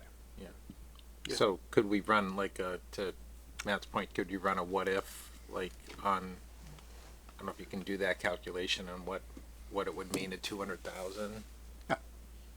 Or a 1% instead of a 1.5%. If you can do that. Sounds like maybe we can. Uh-oh. So, if I could jump in for a second. So there is an IGR from the Department of Local Services that does talk about the simultaneous revocation and amendment to questions of whether or not you can revoke, but the amended rate applies to any surcharges that must be assessed and wind down from blah, blah, blah. So, it does look like there's an avenue for it. I would think that the community's best path, if this is the direction the board wants to go, is probably to look at the exemption number and not the percentage applied to the portion thereafter. I agree. But by what the IGR is, and these are all on the fly questions, obviously, but from what I'm gleaming from this particular IGR right now, it seems like that would be the better way to approach that exercise. So Unless are we happy with just folks running that number? Joanne, you gotta come to the microphone.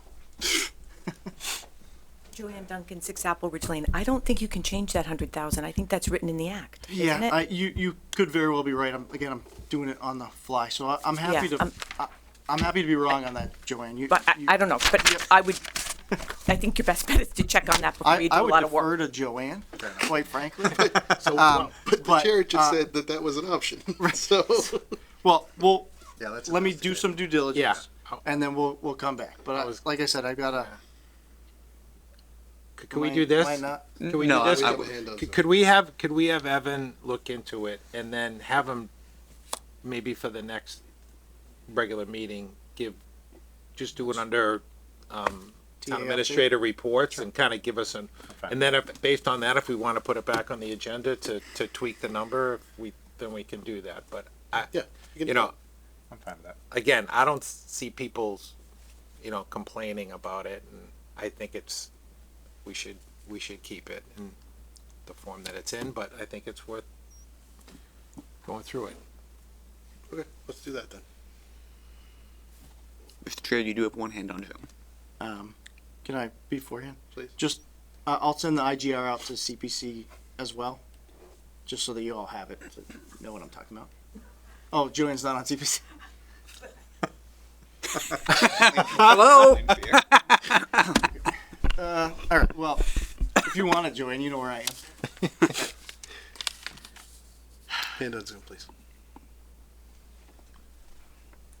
Hi, it's Dan Kusher, 79 Keith Hill Road. I'm also the chair of the Grafton Affordable Housing Trust, but speaking on my own behalf. So the Affordable Housing Trust gets, considerable amount of money from CPA, and I was also very much in favor of keeping it until I started to hear the things that Mr. Alamo was saying about possibly not even proposing a level services override for the voters. And I think not what I when said. you get into What does this have to do with the, That's not what I said. Stop. We have Oh. comment right now. Let's let the comment finish. So am I okay? Can you hear me? Yeah, proceed, Mr. Kutcher. Okay. Sorry, that really threw me off. Okay. If we're potentially, I guess, not putting a level services override on the ballot for the voters to decide on, I think not giving this option to reduce or get out of CPA seems to me like that is then putting these really nice things like parks and historic preservation at a higher priority than education. And I think once you start letting our schools the quality of our schools deteriorate, you're going to see the whole character of our community begin to change. And that'll be a whole lot worse for the town than losing some of the CPA funding. So I guess I think my point is I don't really feel like this can be, if it's being considered as something that can help offset some of the increase of an override, I don't think it can be considered separately from where the board lands on an override number to put on the ballot. And so I hope it would at least continue to be part of the conversation as that conversation continues. Thank you. Thanks. Do you want to answer that? Or do you want me to? You can answer. I'll just say this, Dan. I think it's a real stretch for you to say that it's one or the other. We're not picking CPA over funding the school, and that's what you said. This isn't a pick one or the other. It was an idea that was floated, and we're talking about it, but it's not like, yeah, we're going to keep CPC and then underfund the school. That's basically what you said, and that's not true. So we're gonna bring this back. We're gonna have Evan get some more info for us. We'll coordinate that and get it on an upcoming agenda or part of the future budget discussion, what have you. We did have a couple questions on the 1727 paperwork. We opted to hold off on the vote on that until you returned in the event that there were things that were easy to answer. Okay. Ms. Carroll, do you want to come back up for us? I have to remember what I said. I got it written down. Will send it to me if you one on environmental insurance and one on the RTN number. Yes. Yeah, if you can, and then the budget, where to fund the agreement, the 100K, where is that coming from? So the 100K would be Proceeds of the sale? correct. So it's just, It just gets held in escrow essentially is how that would work. right, so instead of the, 650, we would recognize, 550. Right, 550, correct. Yeah, thereabouts with, as far as the environmental insurance, my understanding that the town won't need environmental insurance. Because once we convey the property, it's not our liability anymore. So the remediation agreement shifts that liability from the town to the developer. But I'm perfectly happy with following up with council if that's what the board wants me to do. And then I don't understand why we would need an additional RTN number unless I'm misreading this. What's your thought on that, Bob? So you want to hit that one first? So that one, it's listed in the database. Right, as an RTN number that's connected to the town? Yeah. Yes, correct. So there's two. Yep. And one is the more pressing, the more recent, the other one. The other one, the correspondence, I think was back with, I think it was actually the documentation. So we had Tim, but then we had a temp, right? Didn't we have a temp TA for a while? Correct. I think all the correspondence went to that individual. So I'm just saying, if we're creating these covenants and legal documents, instead of being have a swing and a miss, just have it in there, right? So they assume both of them, Okay. because it is listed in the database. You can go look it up. Yep. Okay, I understand the question now. Yeah. And then the other one, and I kind of touched on this, and we've got all these documents from EPA, right? But the one where they sent to the town the notice of responsibility, and I think the other woman that brought it up was right, because this is dated the 2020, so we knew about that, for a long time. Yep. But this notice of responsibility, and again, I'm not going to go down the lawyer path on this, but in talking to people that are knowledgeable in these matters, because it's a municipality, at the end of the day, you can't run away from that, because when we'll just call it an incident, right? Yep. When the transgression of the incident happened, the town owned the property, so the town is essentially on the hook. So you can hire third parties, you can, contract with other people to do the remediation, but if they were to go bankrupt or something was to happen, the town is still on the hook. So you can never outrun it until, it's been fully remediated and approved and signed off. And that's where it kind of led into that conversation about the insurance, right? So that the town has yet another layer and kind of limits the exposure and be a listed party. So, instead of being tied to the LLC that was formed between John Grant and Brendan, Yep. right? You would be tied into to Brandon Properties, which obviously has much more assets, much more property, and be listed on their insurance as an insured party. So that was what that was all about. Okay. So again, it's more protecting, because I get what's going on here. I mean, it's it is what it is. At this point, it's more, okay, let's make sure the town isn't exposed.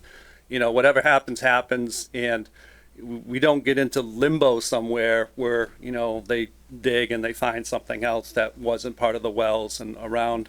I think the incident had to do with drainage, or the drains went in and whatever. Yeah. And, we all know it was a town barn, and we all know what kind of maintenance and stuff goes on for, 80 years there? Right, long time. So, Yeah. So and I'm not an environmental lawyer, Right. Or a regular lawyer, at all, I guess. I don't have to be specific. But in my conversations with council about this issue, the entire purpose of that remediation agreement is to shift that burden. Now, you're right.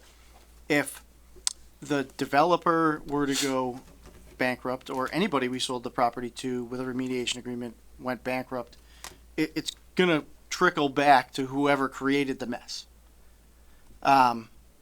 But at the same time, so not at the same time, but you can't mitigate every aspect of the risk.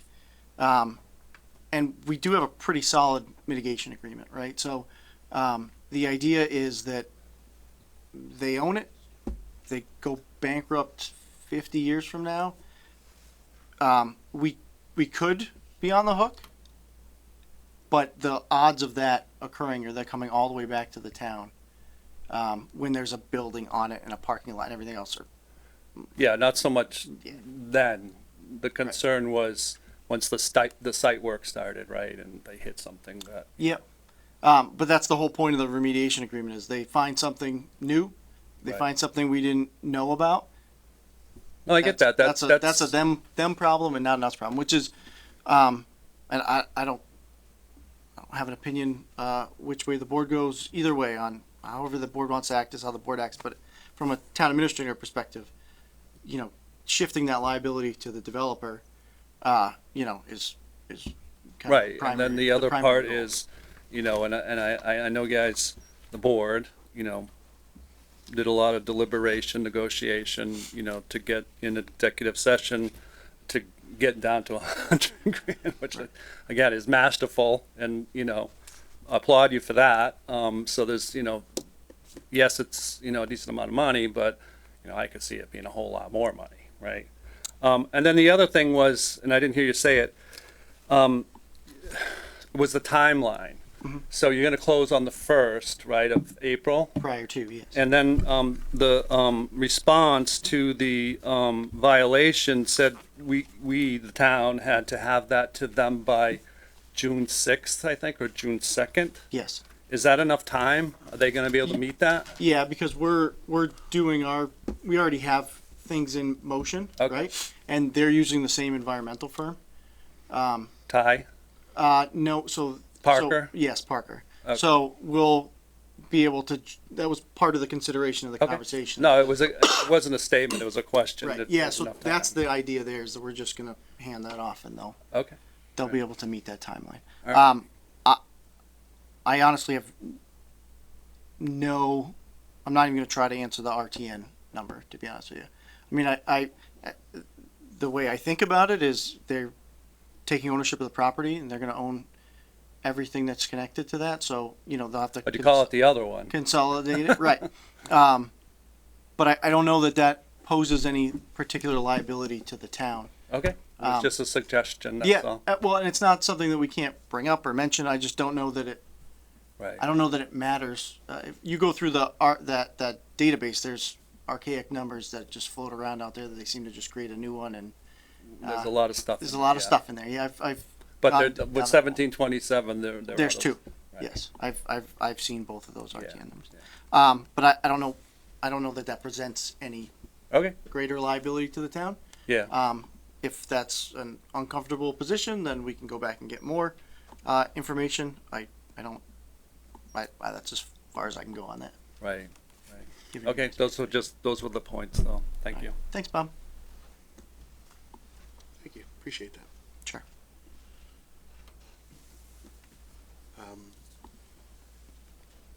Thoughts or comments?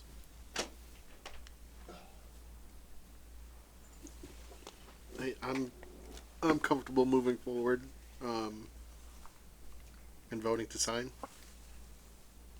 at this point. Mr. Chair? Mr. Elmo. So before we do that, one of the reasons why I was hoping that we could have this discussion, give people a little advance notice as to what's coming versus a few weeks ago, was because, this is not one of those, low-key issues. This is something that people have a lot of eyes and a lot of opinions and a lot of feelings about it. And so I do want to just walk through some of my personal rationale for why I wound up where I did on this, if that's okay with you. I can do it in just a couple minutes. Sure. And I do that because I want to be transparent with the people that voted for me and that are curious about this topic. And I'll start with addressing you, Mr. Carroll. You made a few comments about us doing our due diligence, and we actually really did. And so it wasn't just a quick conversation. It wasn't one conversation. And it wasn't without a lot of due diligence and deeper thinking and more research. And so just if anybody's wondering about that, there was a lot of good conversation. And this board of 5 really did scrutinize details. I mean, there were documents with all kinds of red lines, blue lines, and yellow lines all over it, and a lot of back and forth on it. And ultimately, some of the reasons I will be supporting this include this. The initial agreement that we made about this part of the remediation, I want to be careful how I say it, but it felt like a little bit of ambiguity. You could say that it was our responsibility, while someone else could have concluded, well, it's their responsibility. And you've asked some really good questions here, Mr. Carroll. And as you navigate through it with attorneys who are, that's their job to understand this stuff, they walk through it, and there was a little bit of ambiguity around it. So if we were to say, we're not going to deal with this, the second thing, really the first thing that was on my mind was just saying, we're not going to do this. You know, there could be some sort of a response to that, and that felt risky for me. Relative to supporting something like this for the town, whatever could come back our way might be just too much. And I don't know that everybody shares my opinion on that, but I felt like a little risky to call it off and just say, forget it, you figure it out. If not, we walk away. That was a lot for me. The other piece for me, for whoever's interested in this, is that this was introduced some years ago, and it was introduced to other people on this board. And, you know, there's a part of me that you could come back and scrutinize it and disagree with it. And maybe it's the Jersey in me a little bit, but if we're not good for our word, what are we? And there were people that voted for this on this board that had the authority to vote for it and call it. And there's a part of me that wanted to honor and respect that. Because if we come up with an agreement on something tonight and in 4 years somebody peels back and says, I don't like the way Alamo or Andy or whatever, I don't know, we're supposed to honor that. And people voted for that. And then the last piece for me is that we are going to have to pay for it some way, one way or another. I mean, at the end of the day, we're on the hook for it. And you made the best point of the evening, Mr. Carroll, and we nailed it. We did really well. We did really, for all things considered, $100,000 compared to what it could have been. That's the remediation is never going to go away. So that is in fact why I will be supporting this. And I know there's a lot of other opinions, but I just wanted to share that. And Mr. Chair and Evan, thank you for giving me the opportunity to express this. This was important to me to share this with people that are interested. Thank you. Anybody else? I'll just chime in quickly. I won't go into a lot of detail, but I will be voting against. There's 4 votes. I will be voting against all of them. This is a bad developer. This is a bad project. This is a bad place for it. This is gonna, I think, do irreparable damage to the common, and it's not in keeping with the character of the town. It's certainly not what the RFP said when the town put it out. There's been so many mistakes and bad decisions with this project. I will not be a part of it. I did not support any of this, executive session stuff. I just thought it was all wrong, and just want to put my feelings out there. When this thing is built, we will see. But this is bad in just so many ways. I'll just leave it at that. Mr. Chair. Yeah, I'll be brief. And Mark, it was a difficult conversation we had in executive session, and I really appreciate every single board member's willingness to engage in meaningful discussion and to think about the needs of the town overall. I don't think this was easy for anybody, and I'm not sure if any board member was really totally happy with where we ended up, but I think as a board we came through it pretty well. I don't want to comment too much on this project, but this was something that the town voted for at town meeting. We put an RFP out. If you look at the drawings on the RFP, it's pretty similar to what's being built. But these agreements, to sort of just stick to that, this is a very inexpensive insurance policy as far as I'm concerned. We had assessments from $250 to $400 in terms of the remediation. we're getting out of it for a holdback of a maximum of 100, and then we're indemnified for any additional liability. And for me, the project has already gone through the planning process with the special permit and all that stuff. So really for us, it's just how do we deal with this one individual issue of the environmental remediation. And as far as I could tell, this was a very inexpensive way for the town to move through that and to secure that long-term, perpetual indemnification. So I think all in all, this is a good result for the town. Even though I would have preferred to spend no money on it, which I think this is a good deal for the town. So for that reason, I'm going to support it. Yeah, I'll make it 4-4 and piggyback off that. The points about the current deal have been made in terms of what the estimated costs and whatnot were. Again, going back to if the deal went south and the town were on the hook for this, and we assumed that remediation would cost us, say, $600,000 as opposed to the $250 that it's estimated at now. That to me makes it an even better deal. When you then factor in that this $100,000 protects that and the approximate $1 million investment that the Affordable Housing Trust has in that, then we've protected roughly a baseline of $1.6 million in taxpayer funds to the tune of a $100,000 insurance policy. Again, I think should this project go sideways, because of the actions of this board, it would be reasonable to assume legal action from the developer and from the trust to try and recoup some of that grant agreement money. So that 1.6 million can continue up from there. Yeah, to me this was a slam dunk. So, well, to say that the trust is going to take action against the town, I mean, I just think that's a really unfair statement. What the trust does with their money is their own business. I thought what they did was not the right thing to do and didn't use good judgment. But to say that they were going to come back on the town, I don't consider that outside the scope of possibility. Well, likely crazy. We can argue, That's but crazy. Yeah, I mean, don't think they can it's- do what it's they want. We unlikely. own the land, and we're getting a project that's going to destroy the commons. So live with that. That's what's going to happen. Okay. That's exactly what's going to happen, Andy. So I don't believe we need to include the regulatory agreement and declaration of restrictive covenants. That was just an example, correct? Yep. Okay. We said we'd put them all in the packet, so that's Right. why they're all in the packet. So we could take a motion that excludes that one particular document.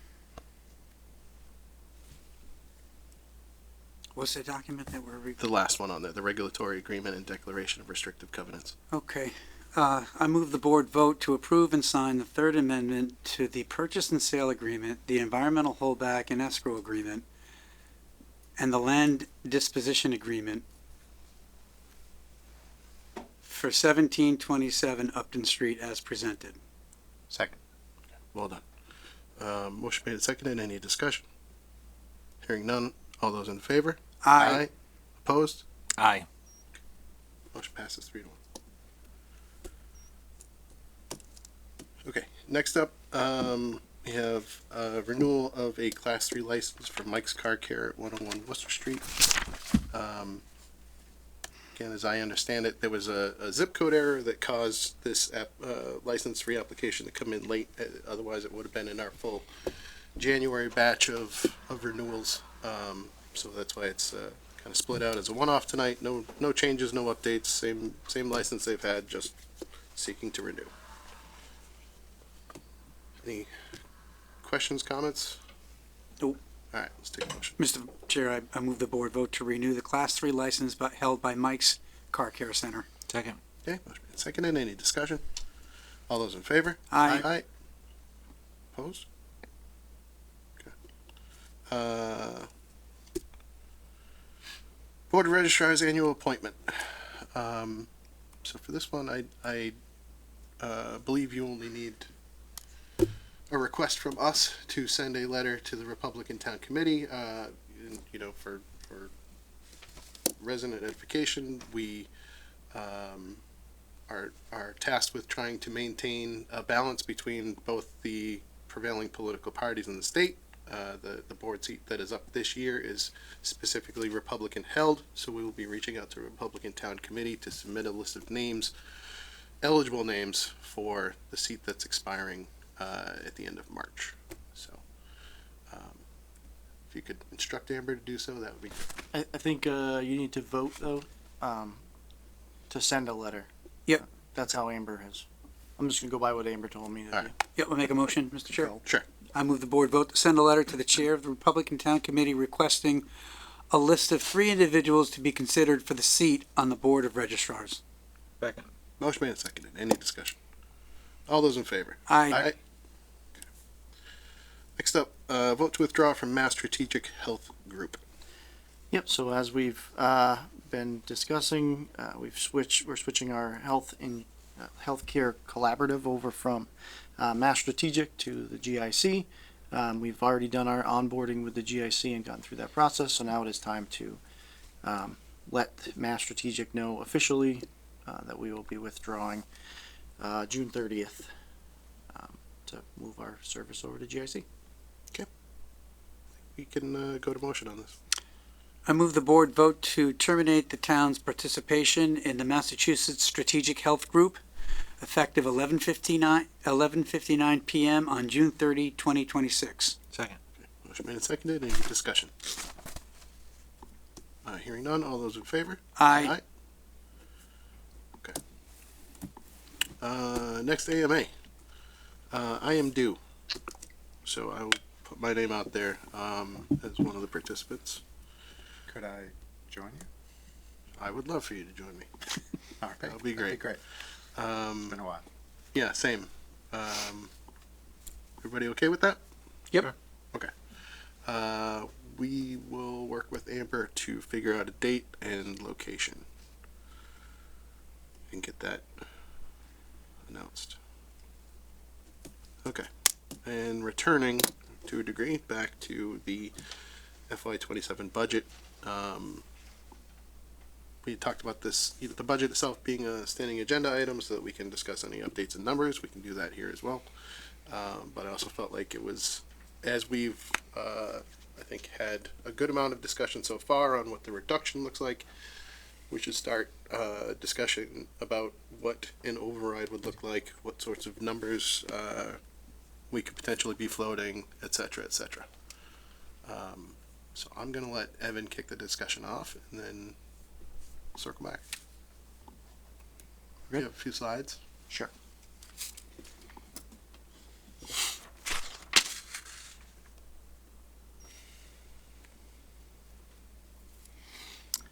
Okay, this is just a recap slide. Currently, the budget sits at 1.428 million in deficit. It's backwards though. Green is the deficit. Anyways, I just realizing that now. Just keep clicking. Yeah. There's a delay, so just give it a second.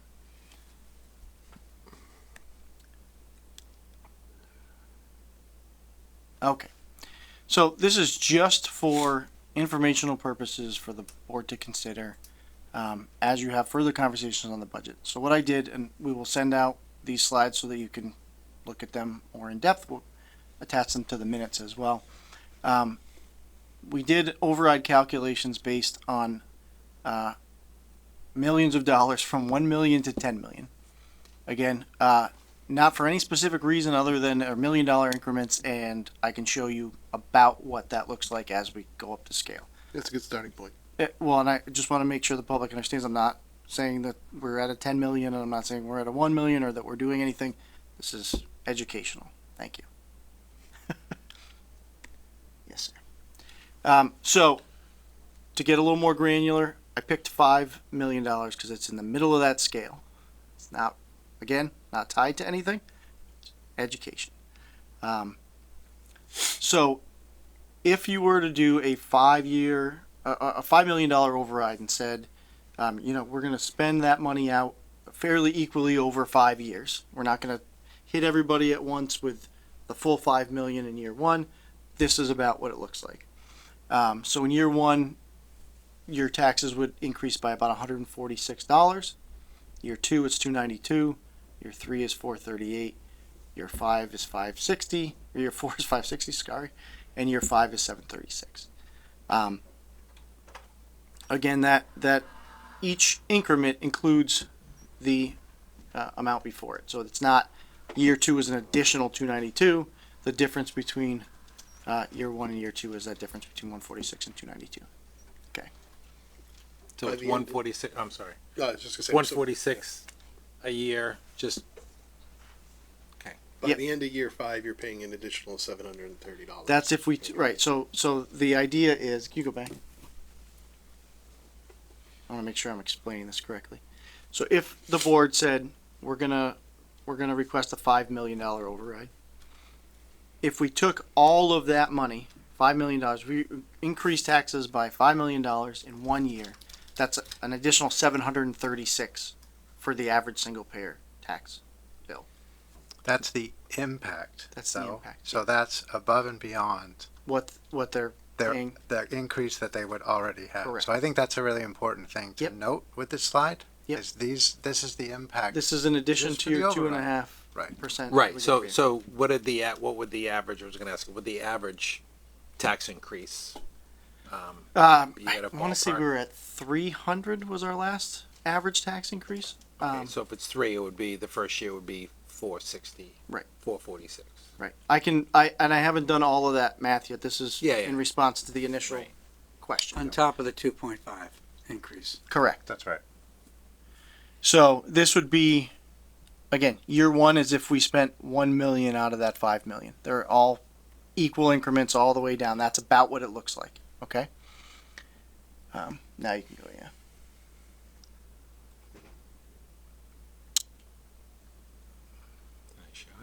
This chart's going to be too small for you to read. I have a table on the other side, or on the next slide. But this shows our existing debt in the town of Grafton. So yellow is what's already exempted debt, and we'll talk about what's in there.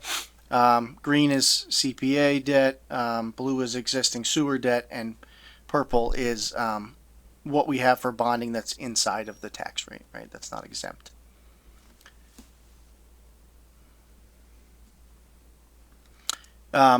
So this is what's living essentially in your current debt payment.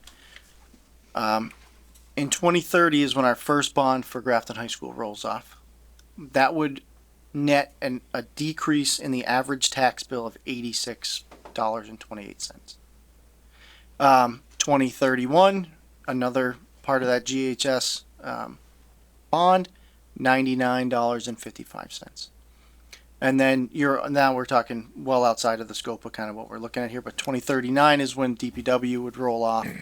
2041 is when library and DPW 2, which is a much smaller amount, but it is tied to that original project. It just was a shorter bond anticipatory note until we went out and bonded for the whole library project. What's that little thing on the side there? I don't know. Huh. That can't be good. I think that's your first chart held over there. Yeah, something's happening there. Okay, so again, this is the same slide I showed earlier with the you did an override for $5 million. You spaced that out over 5 years, except this denotes that, and the fifth year would be the first year we're not paying for that GHS1 bond. So instead of it being the 736, you're at 5042. That's all it's showing. Okay, next slide. That's it. Thank God, that is it.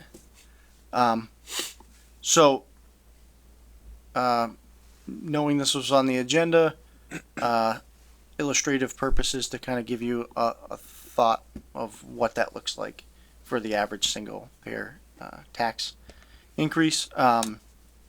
And I do have full sheets from basically the bottom of the appraisal list up to about 1.5 million that shows those impacts across all of that and what that does to the tax rate. Kind of too nuanced to put on a PowerPoint slide, but we do have all of that data. Yeah, that's all. We have a new bond picking up soon in George Hill Road, correct? We haven't bonded that. That hasn't hit the tax bills yet. Correct.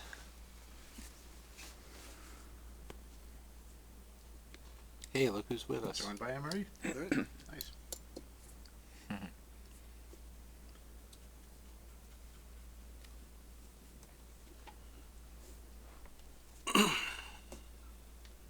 Okay.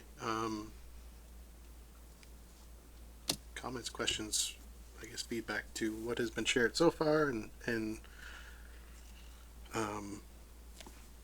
yeah, let's just start there.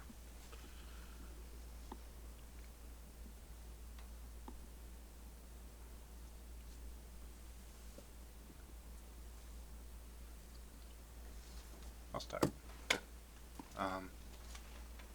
So I have heard some concern or some questions on whether this board supports putting an override on the ballot. And I think that's an important, probably the first question to sort of tackle. Since we have the full board here, I'd like to just talk about that a little bit. Looking at the projections and the impacts on the schools that we've looked at, the impacts on the town, I don't have any questions about whether we should be offering one, putting one on the ballot. But other board members may have very different perspectives on that. So for me, that's a pretty straightforward, yes, we should give the voters the option, to basically approve an override, to increase the amount of revenue that we have to fund services on the town side, on the school side. That's pretty straightforward to me. And over the last 2 years, we've talked about this exhaustively, but we've used some budget tricks, best practices, I don't know what you call them, but to basically bridge the significant funding gaps that we've had. But I do feel like we've exhausted most, if not all, of those low-hanging fruit, significant dollar amount type of techniques with the budget. And so I don't think we're going to be able to do that this year or any of the following years. So for me, it's not so much a question of should we put it on the ballot, but more what does it look like, how many years and how much, and what service priorities we have and potential impacts are there. So those, the sort of sketching out the framework of it is a slightly secondary conversation that I'm interested in talking about tonight, but I just would love to sort of just talk about that first, and so that we can, this board can give the public a pretty clear indication of where the board stands with regards to putting an override on the ballot. So I guess that seems like a good starting point. So I'll open it up to the other members for discussion again, and I think that's an important distinction. A, we won't have whatever the number in years look like at this point, and B, a vote to support putting this on the ballot doesn't necessarily mean that you support the override itself. It's a commitment to letting the residents choose. So with that, open to other input.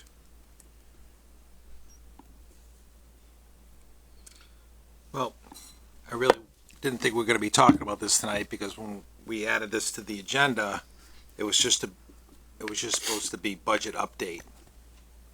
And if Evan had new information or not, there was a placeholder there for us to discuss it. But then I see it could change to override discussion.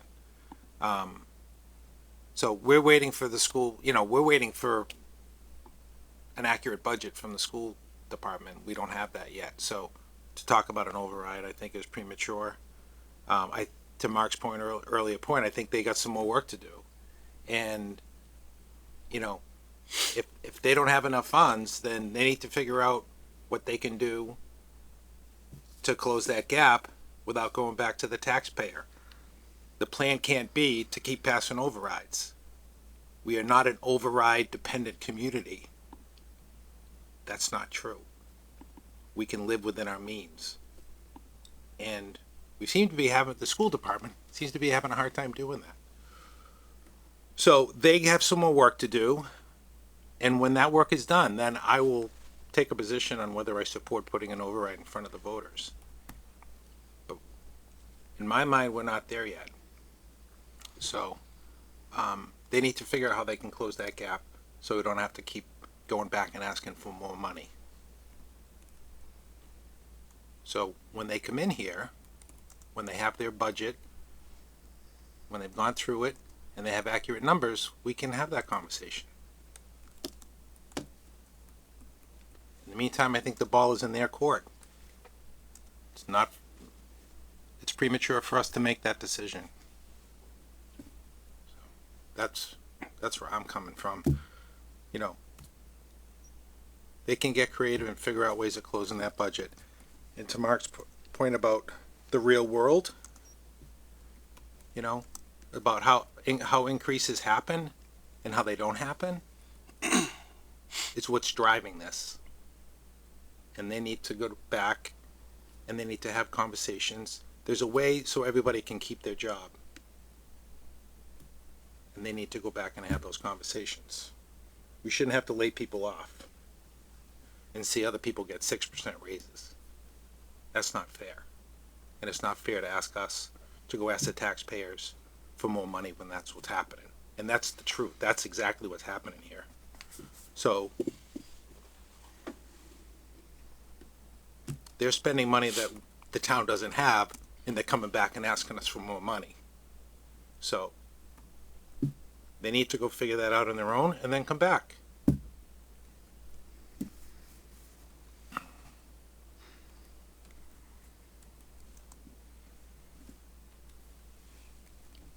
Mr. Alamo?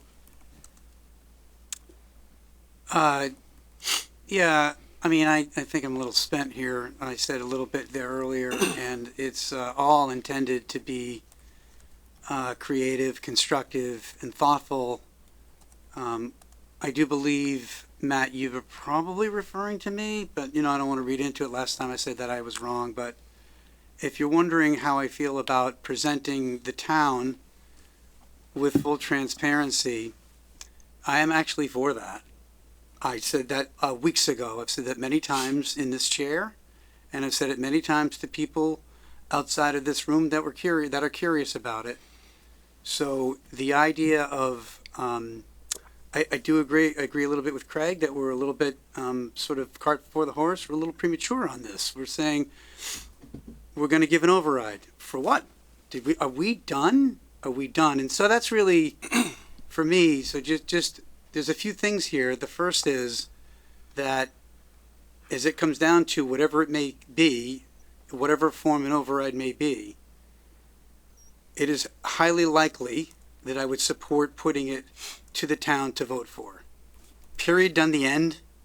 How we get there is a little bit of a different discussion in my personal opinion, and it's based on my personal experience.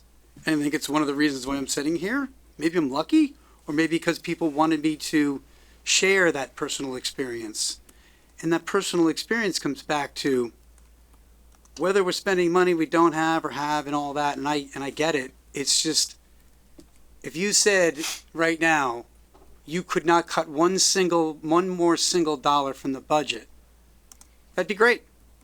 But can you say that? Can you really say that? And I'm not talking about just the school budget. I am a person who believes one town, one budget, multiple departments. So, and there's a lot of reasons why we need this money. And if we need it, I would be comfortable in asking the town for it. I'd be really comfortable if that shared reward also shared, and that there was some shared sacrifice too. And that's not an unreasonable position to take. In fact, I think it's extremely reasonable to say, would you consider cutting more out of your budget? I'm getting that right now. I just put up a thing in my meeting today with my team. Stop spending money.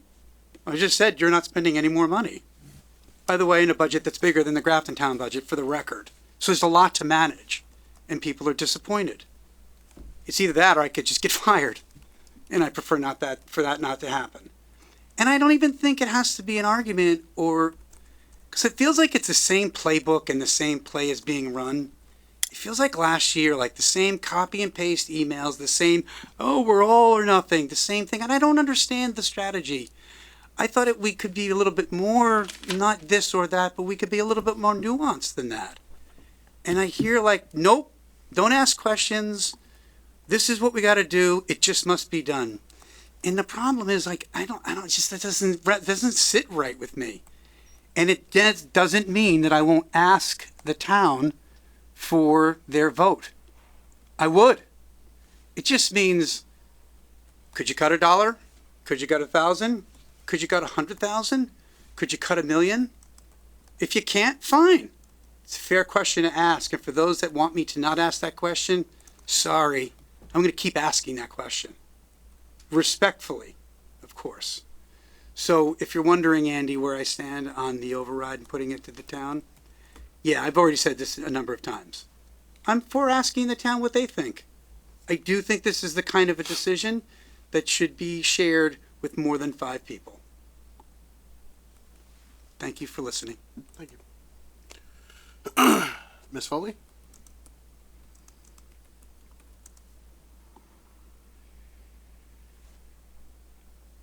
You're on mute. Yeah, I wasn't prepared to speak this evening. I'm en route. So, if you're asking me, do I want to vote tonight to place an override on the ballot? I'm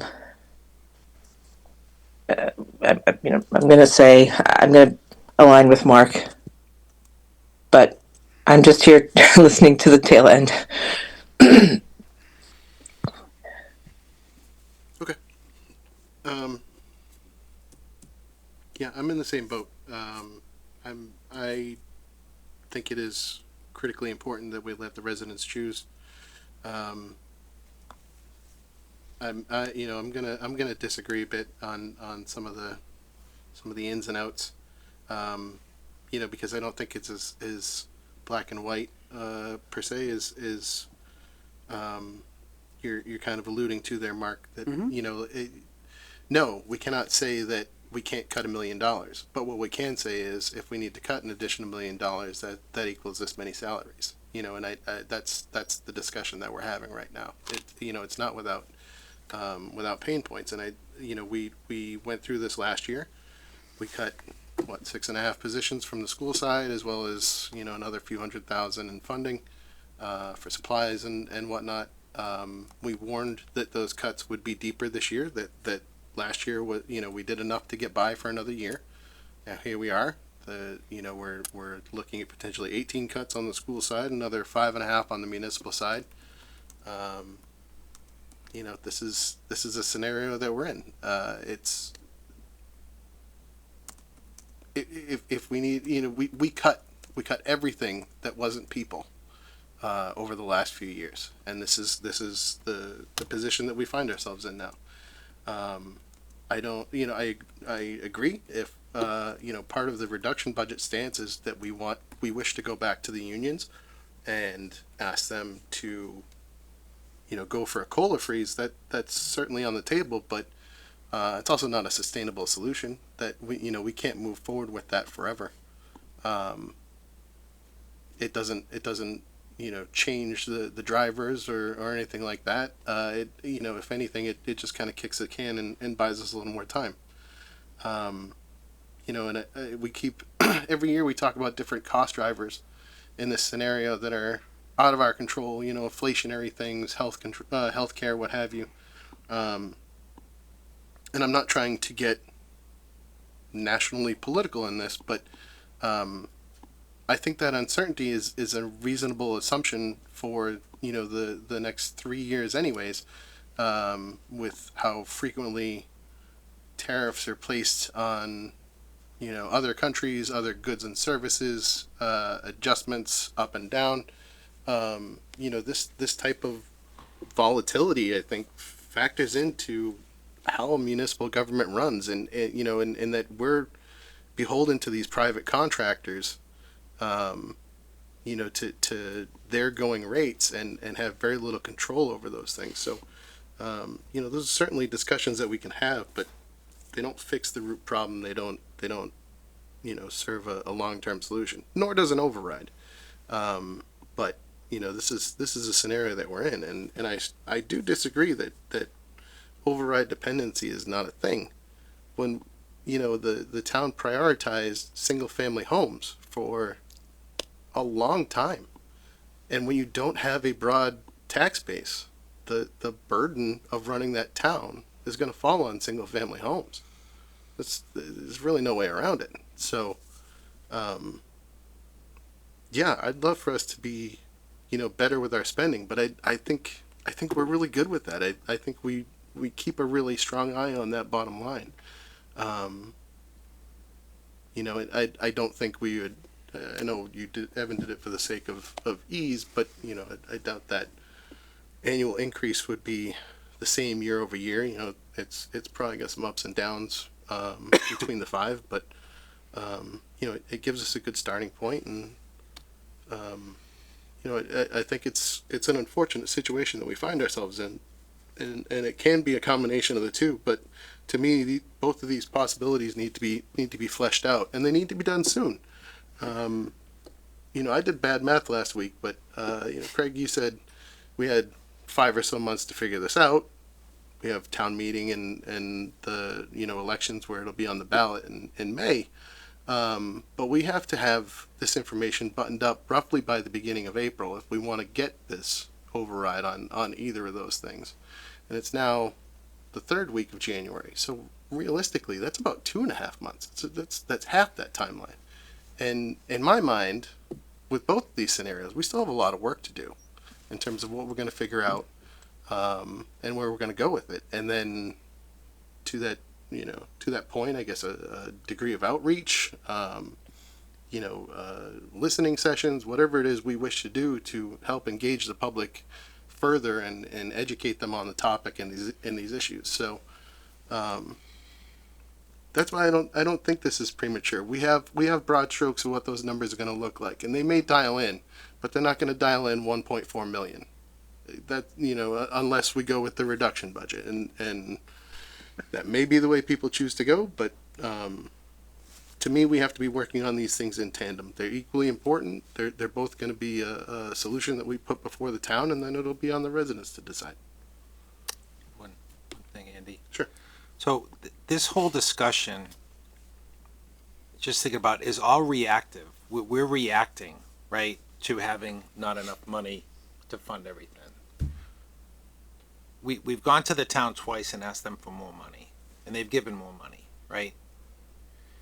What have we done proactively, strategically, to avoid putting ourselves in the same position so we're not here, arguing about what we're going to do? What have we done proactively to do that with the school committee, with the school department? Sit in a room and say, how do we keep this from continuing to happen? How do we stop spending more money than we have? We know what the state gives us. We know it's not enough, but that's what they give us. We know what our tax, increase will do every year. We know how many staff we have, right, and that we need. Why do we keep putting ourselves in this position over and over and over again without some kind of a plan to avoid doing it? Wouldn't that be a lot more proactive and positive thing to work on than sitting here and figuring out how we're going to pull more money out of the taxpayers because we're spending too much? Because that's what we're doing. Mr. Chair? Mr. Alma? The part about the amount of time that we have, it does, I think I agree with your math on the amount of time that we have to do this and the amount of time that we want to give Evan to get this all prepared. But I do think that we're doing things, right? Like, it's not like we haven't done anything. Budgets are being scrutinized. School committee's working with Jay. we're talking about it, we're going through it, whether we agree, disagree, whatever. So this has been happening since the beginning of the year, right? It's some hints of it at the end of last year. So we're doing that, right? So when you say that, I just want to make sure, at least, while maybe we don't have 6 months, 5 months, we have 2.5 months, we're doing the work. Cool? Yeah, okay. Just want to make sure. Because I think that's where I heard that criticism from last year, and I feel like we've addressed that by getting on it early, working on it, working through it, agree, disagree, like it, don't like it, whatever it is, the work is being done. Agreed, and I think we've been a little more direct with our feedback this year too, which has helped the process. But yes, the work is being done. And yeah, here we are. Mr. Hoffman.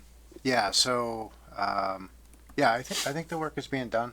I asked to make sure that this was an override discussion as well as budget discussion. I'm gonna keep pushing. So if it seems like I'm pushing the board, I am, and I'm gonna keep pressure on, because I think it's important. The timing, there's a lot of uncertainty that we're dealing with, and that's really challenging for any board to sort of navigate through, to come to a good decision that we all feel comfortable with. And so I think we just need to keep at it, and we need to keep going aggressively. I think what I heard tonight in the straw poll was we had 4 board members that, you know, we're not talking about how much or how long the override might look like, but we have 4 board members that are on board with the idea of putting it before the voters. So we'll play out those discussions about how much and how long and all that stuff over time. Those are nuanced questions, and I do think that they need some additional discussion, but I don't want to be afraid about talking about those topics in the meantime as this information plays out, because I do see that finishing the budget and making decisions on an override to put before the voters are 2 different processes, and they're not wholly dependent on each other. We don't need a finalized budget from the school to make a decision about the override. We just don't. I don't really understand why we would wait to have that discussion.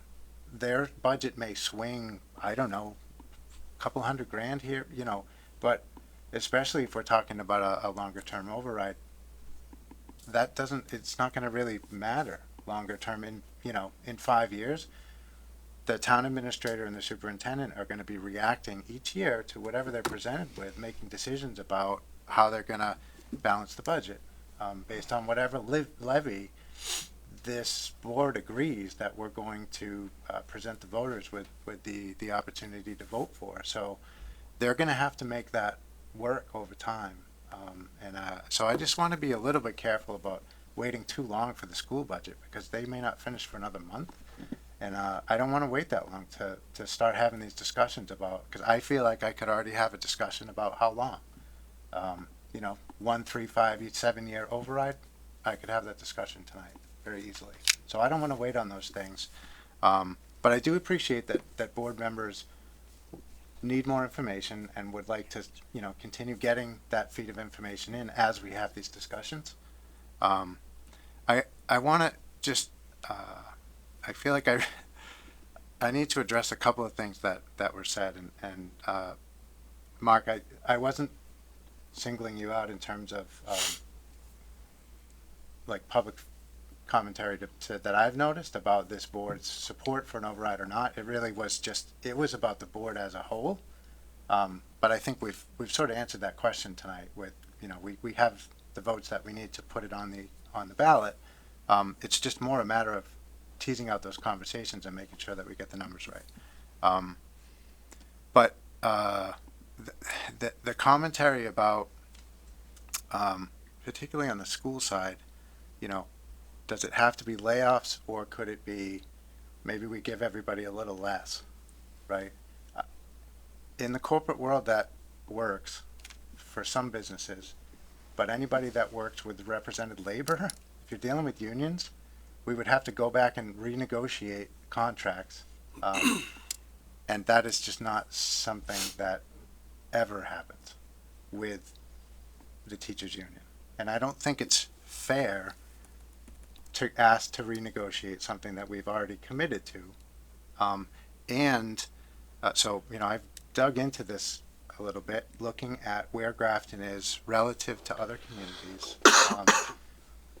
My wife happens to be on school committee, so she sent me some slides comparing Grafton's teacher salary bands directly to other towns in the area with similar populations. We're on the bottom in many of the categories, and so to lose more ground by paying people less over the coming years so that we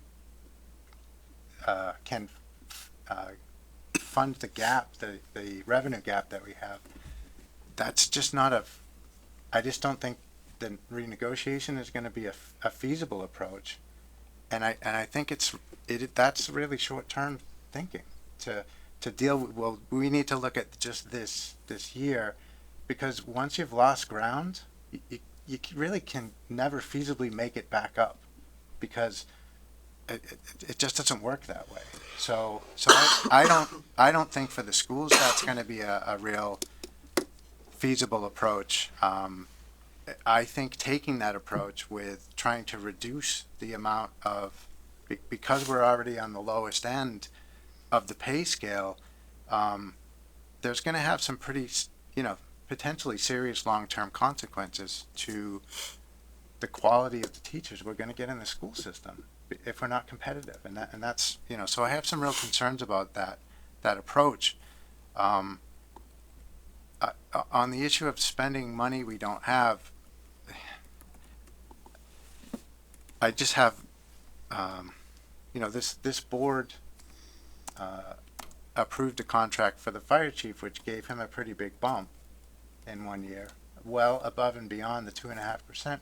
The reason we did that was because he deserves it, and we recognize that people who work for Grafton in any capacity should be paid market rate, and I think that's true for teachers too. So, I don't know.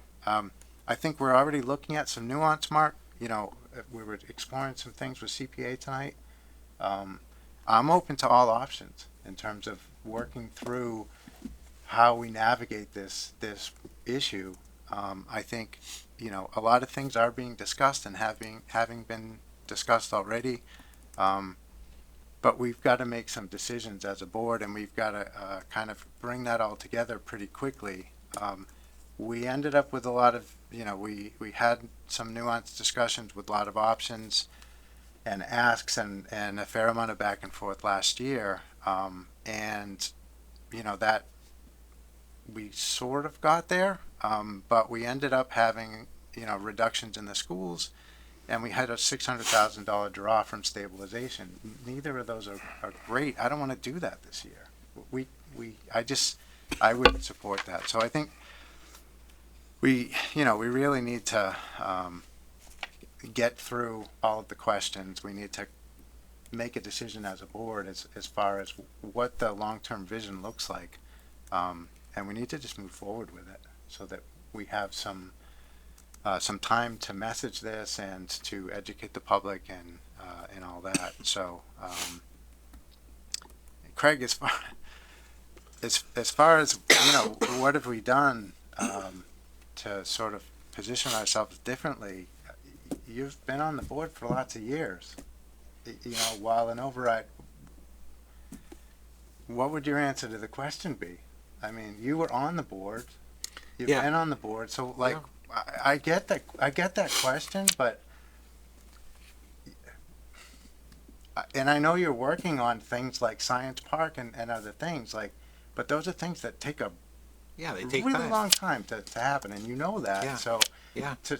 I feel like the quality of that part of the discussion is, well, what can we do this year to position ourselves? We can't. There's nothing we could do right now, but I'm totally willing to have discussions about what do we need to focus more. But those discussions have already been had. Like every time the override discussion, it's we got to bring in more businesses and figure out different revenue sources, and that's really not my expertise, and that's one of the things that I really appreciate having you on the board for, is because you can bring developers in and you have that sort of skill set. to negotiate and to see that kind of potential, I'm totally in support of it. So let's go. Like let's create that plan to position the town different. But that we're not going to do that in the next 3 months. I mean that's my problem with that. Is I agree with you. I don't want to do overrides. It's not my, it's a tough thing to go and ask people to raise their own taxes, but here we are.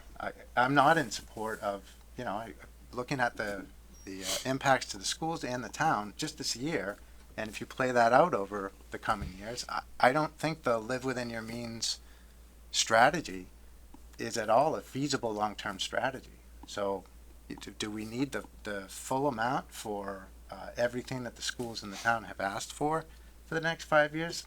I don't know. But let's have that discussion.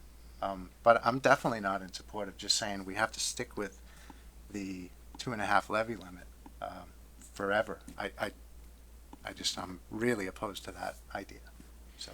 Well, we've passed two. I was involved with the first one, and that was after many years of pulling every lever possible. And back then, I'll never forget, we had a meeting in the new high school in the mezzanine in the cafeteria with the school department, and it was a difficult discussion. At the end of the day, we finally agreed that we needed to do it. I was myself, and I was hard on everybody in the room to make sure that we really needed to do this and that there was no other way to do it, to the point where, I had friends on the school committee and they were like, what's the matter with Craig? And the board members were like, nothing. That's just who he is, and he speaks for the people that are outside. We're all, in this room singing Kumbaya, saying this is a good thing, and he, is speaking his mind, and he was more representing the people outside this room who maybe don't want it or don't understand it, right? So when I look at it, I look at it factually, and my experience both with unions and with running businesses says when we negotiate a contract, we have to make sure that we can pay for that contract. So when we hand out a 6% raise to 500 teachers, or however many it is, I'm not blaming the teachers. They negotiated, I'm sure, in good faith. They did what they did a good job for their representatives and for the teachers. But when we sign a deal that we know we can't pay for, that's not fair. And and for that gentleman, the young guy who works for the school department, who was worried about keeping his job, and did a fantastic job speaking to us, and I totally get that, and I feel for him because I want to see him stay too. But I can't help but say, if we had given a 3% raise, and it wasn't a $2 million increase, it was a $1 million increase, and a 3% raise is pretty good, we wouldn't be having this discussion. But that's not what's going on. And I hate to bring it up, but we got to talk about it, right? When I see that number, $2 million in school department salary increases, it's not just the teachers, it's everybody. And I'm not saying, everybody likes to get a raise. But if we're doing it blindly, or we're doing it without knowing how much money we have to spend, and I don't know all the incidents, that's why I want to ask the school department, like, what's the strategy going in, like when you go and you sit, right, and you decide what you're able to give for increases for staff? Like, how does that all work? How are people going to feel when we see we're giving out, that's a big raise, and then we're asking people for more money? Do you think that's a fair discussion to have? And you can bring up the points that our teachers are paid less than the majority of the state. We can, that's a good point. We can have that discussion. But at the end of the day, that's what's driving this. And I guess if we do put it on, the residents will decide whether it's fair. Yeah. Right? But that's my issue with it, because I think it's avoidable. And that's why I wanted to have, when I was talking about what do we do from having this happen again, or what have we done? Are we going into negotiations with a not to exceed number on what we can do without having to go through this torturous process? You know, because this is not a lot of fun for anybody. You know, are we having those discussions? I don't know. I wasn't here when that was going on. So,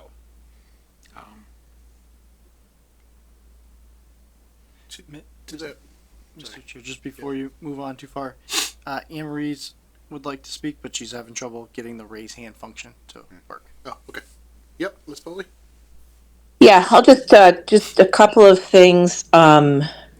So I am the person in the room that wants firmer numbers, and that is not just to delay things, similar to last year, or to, you know, I'm aware that they might not be, you know, 100% etched in stone, let's say by, you know, the end of February, the beginning of March. However, they need to be firmer than what they are right now. And you even just said it, Matt. You said something, you know, along the lines of, you know, do we really know? Is that exactly what the school needs? And is that exactly what the town needs? Will it change? I mean, for me, those questions aren't sitting well, or the answer to that question right now being, yeah, they might change. We're not really sure.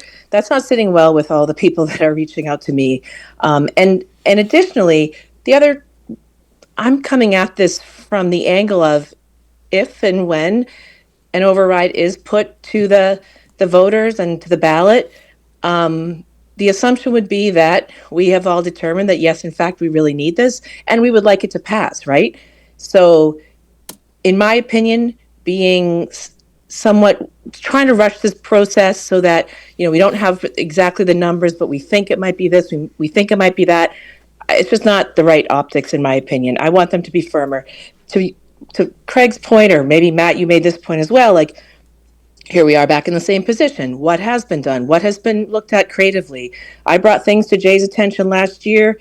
I heard it, you know, a couple of weeks ago that, oh yeah, we haven't done that yet, or we'll look into that. You know, on the town end, what's going on creatively over there? I'm not sure. I haven't really heard anything new and exciting. And actually, just a question to Evan. You don't have to answer this evening at all, but I meant to ask it last time. With the things I asked Jay to get back to me on, I would like to see similar how he did it. Like, you know, what are our raises looking like kind of across the board over the last year or two, just to give us some ideas, like in terms of percentages. So again, my pushback and wanting to have decent numbers is to help this actually go through, right? So, and that, if maybe it's only a difference of $100,000 or $200,000, but that means a lot to me. And I will tell you that again, we all hear from different people, but I am not hearing from anyone who is feeling like they want to have this happen. And so my charge then is to try to explain to them where we're at, how we got here, what we're doing about it, so on and so forth, and not to have to say, well, we think it's like 1484, but it could be down to 12, it could be this, it could be that. We just have to, in my opinion, make it firmer before I'm going to say like a full rah-rah yes. And that'll be it. Thanks. Mr. Chair? Just to that point, we are going to drill down on all these numbers. We will have more firm numbers as the process goes along, but I understand that. You're not, I mean, stating the obvious is not needed. You know, I don't, I'm in a similar position where I think these two things can happen on a parallel path. We can continue to work on what the reduction budget looks like. We can continue to work on what an override would look like. We have to have them all dialed in by that point. You know, it could be splitting hairs. I don't think it's accurate to say that we haven't heard from anybody that, you know, would be in favor of an override, because there are 7 emails sitting in our correspondence, you know, in our inboxes from residents who have reached out expressing that they would like to see an override on the ballot, and that may not compare to the number of people that have spoken to us individually, but you know, factually, I think that conversation has begun. You know, and just getting back to the point about the schools and negotiations and whatnot, I think arguably, while their budget may have been close this fiscal year, you know, with $2 million worth of increases, you know, I don't think it's necessarily accurate to point to that and say that's what's driving it here. We could, in my opinion, we could easily point to the three students, the three out of district students that were added, that we have no control over, that drove that budget roughly 1.2 million between tuition and transportation costs. You know, that's not something that the school could have anticipated, or you know, it's definitely a tough thing to budget around. But you know, when we're talking about 1.4 is our current delta, and 1.2 of that we can point to as you know, three unexpected students in the district that we have to, you know, fund. I think it frames that conversation a little bit differently. So, Mr. Alamo, do you still? Yeah, just a couple things. Matt, I agree with you on the union negotiations. I'm not an expert there, and I'm not trying to reopen a negotiation that we're not allowed to legally or any other way. As much as I think what I'm hearing tonight from everyone, and I've heard this before, is an attempt to try to be creative and innovative and think through the possibilities. Because Anne Marie, I'm kind of like she articulated where I'm at a little bit on this, and that is to say, yeah, you want to be able to sell it a little bit. You want to be able to convince people this is the right thing. Or if you're not for it, you can say this is on the ballot and I'm not for it, and here's why. So that's the first thing is, yeah, if there's a way to do that, we should consider doing that. Matt, if we can't do that, then okay, fair, stand corrected. I'm just asking and exploring the possibility. The other thing I need to say though is that when we talk about this, if we want to win this discussion, if we want to win this argument, I got a funny thing about these are cuts. How much money did we spend in 2025? Wait, you're asking me Yep. the question? What was the budget a year ago? Like 3 million. What was the budget the year after? It goes up by almost the same amount. Yeah. And did every department get more money? Generally, yeah. So the thing I'd say, Matt, and I hear this a lot, and this is it, whether it's something that everybody believes or it's a tactic, to say that these are cuts is profoundly misleading. It's just spending more money. So when you say we spent more money, how much did we spend in the prior year? Did you say it again? You said 3 million, but it wasn't 3 million. It was 3 million less than we're spending now. Just so call it 82. Not this million. one, the one Right. before. $82 million. And the one before, the one after that, then the next year, the one that we got, we did the bags for, and we cut some things, some other areas. How much money did the schools get? Did they get less or more money the prior year? More. Okay, so that's all I'm saying, Matt, is like each year they will get more money. Yeah, but and to call it a cut. It's a reduction because I laid off 2 people. Right. Yeah. For the same amount of money. Because costs go up. Mark, I don't When think you do hold that on. though, but people are hearing sweeping. Can we let him sweeping cuts? Yeah, it's 18 positions to maintain level services. And I got to tell you, I don't think our staff are going to love hearing things like this is how it is in the real world. And that things aren't different. I said but in they my- are. in But my we have to navigate this with these people. I have to tell, in the next week, I got to tell 5.5 people that they're going to lose their jobs. I don't have anywhere else to go. And I know that I don't know what you're looking for from me to say, I've made all the cuts I can make. I've done that over and over and over again. I don't have anywhere else to go but people. And these are real people. And so I think that, you know, I understand what you're saying, and I think it's unfortunate that we need to continue to go back to the well. And if you don't go back to the well and ask the taxpayers, I'm going to make the budget work. That's what I do. That's my job. I don't have a dog in that fight. But to say it as though these aren't real people, these are 14 people on the school side, 5.5 people on our side, and we're about as lean as we can get. I'm the maintenance director now. I'm the IT director now. Yep. I put RAM in somebody's computer last week to save money. That's what we're doing. Yep. And, thank you. And we're not. And I'm not attacking you, Mark. And I No, don't but, want you, you to but Evan, you can't say that I don't see it as real people. Please don't say that. No, that yep. For whatever it's worth, and I don't talk like this with you. That's just not cool. Oh, that's Agree. not how I see it. I see them as real people, and some of them are probably my friends for all I know. Like there are a few. Yeah, and I don't. So I don't mean it that way. Right, and I mean in my experience. Right. This is all. They're all real worlds. Yep. They're all real people. I mean, I've been laid off twice, and it really hurts. And if you can believe it, my motivation is to never see that happen to someone. That's my motivation. Right. Because I know what it did to me. Yep. And I was able to kind of absorb it and manage my way through it, and I'm okay. Right. As do a lot of people.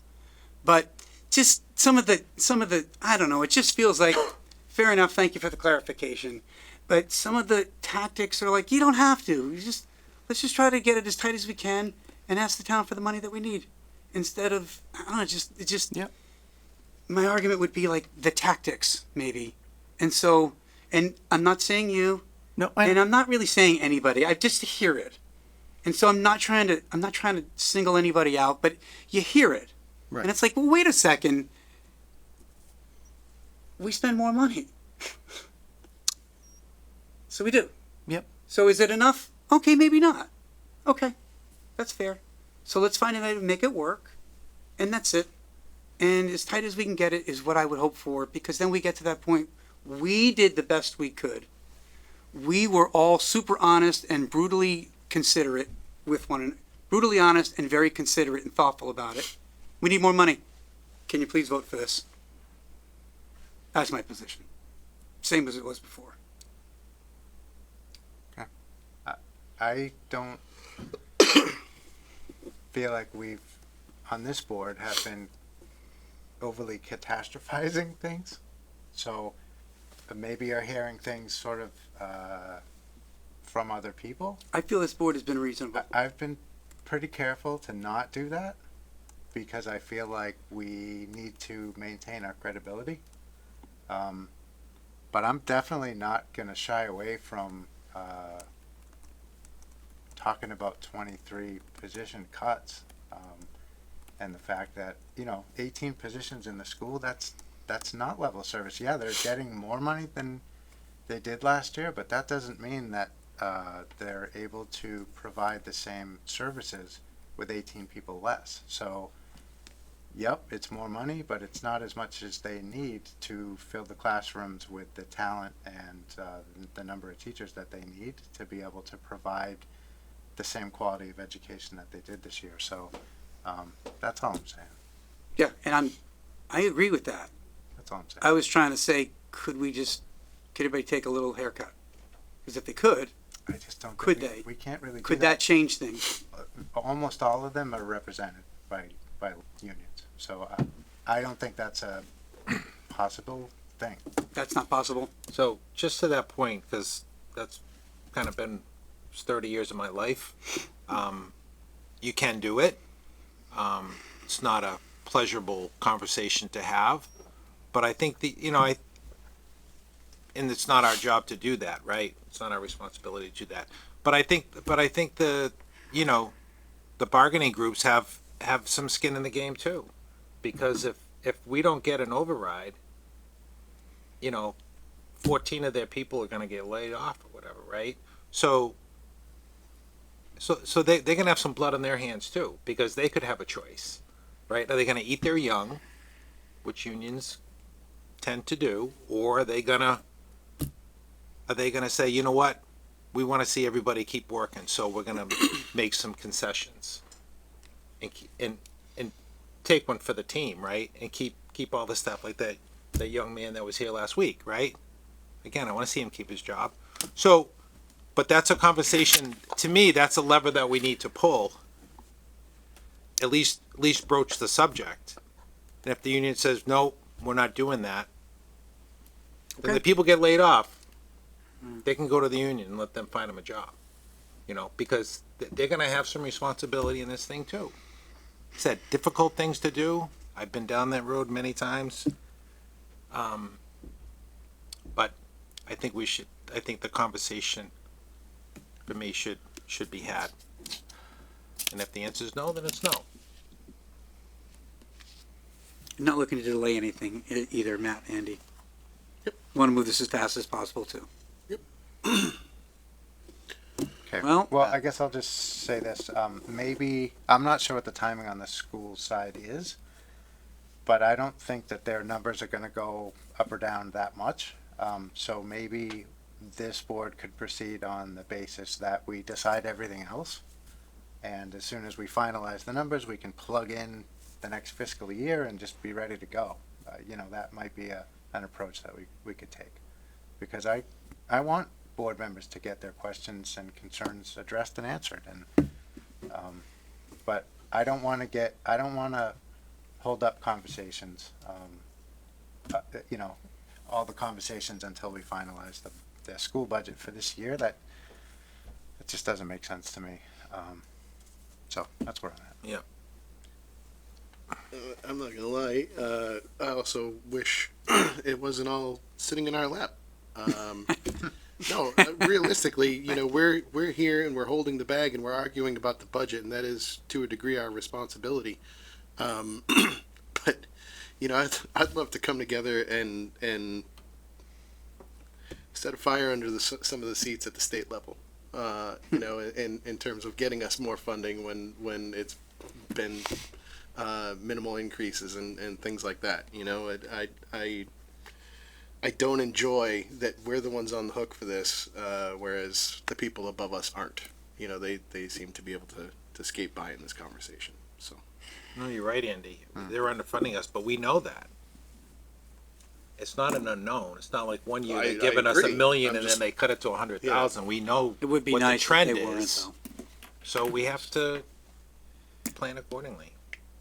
I agree with that. And maybe one idea would be to partner with the school department to have discussions about their next contract and say, as we look forward to an override, say, let's look at the numbers together so that they have that idea for the next contract negotiation, because that's, they do have the biggest contracts in the town.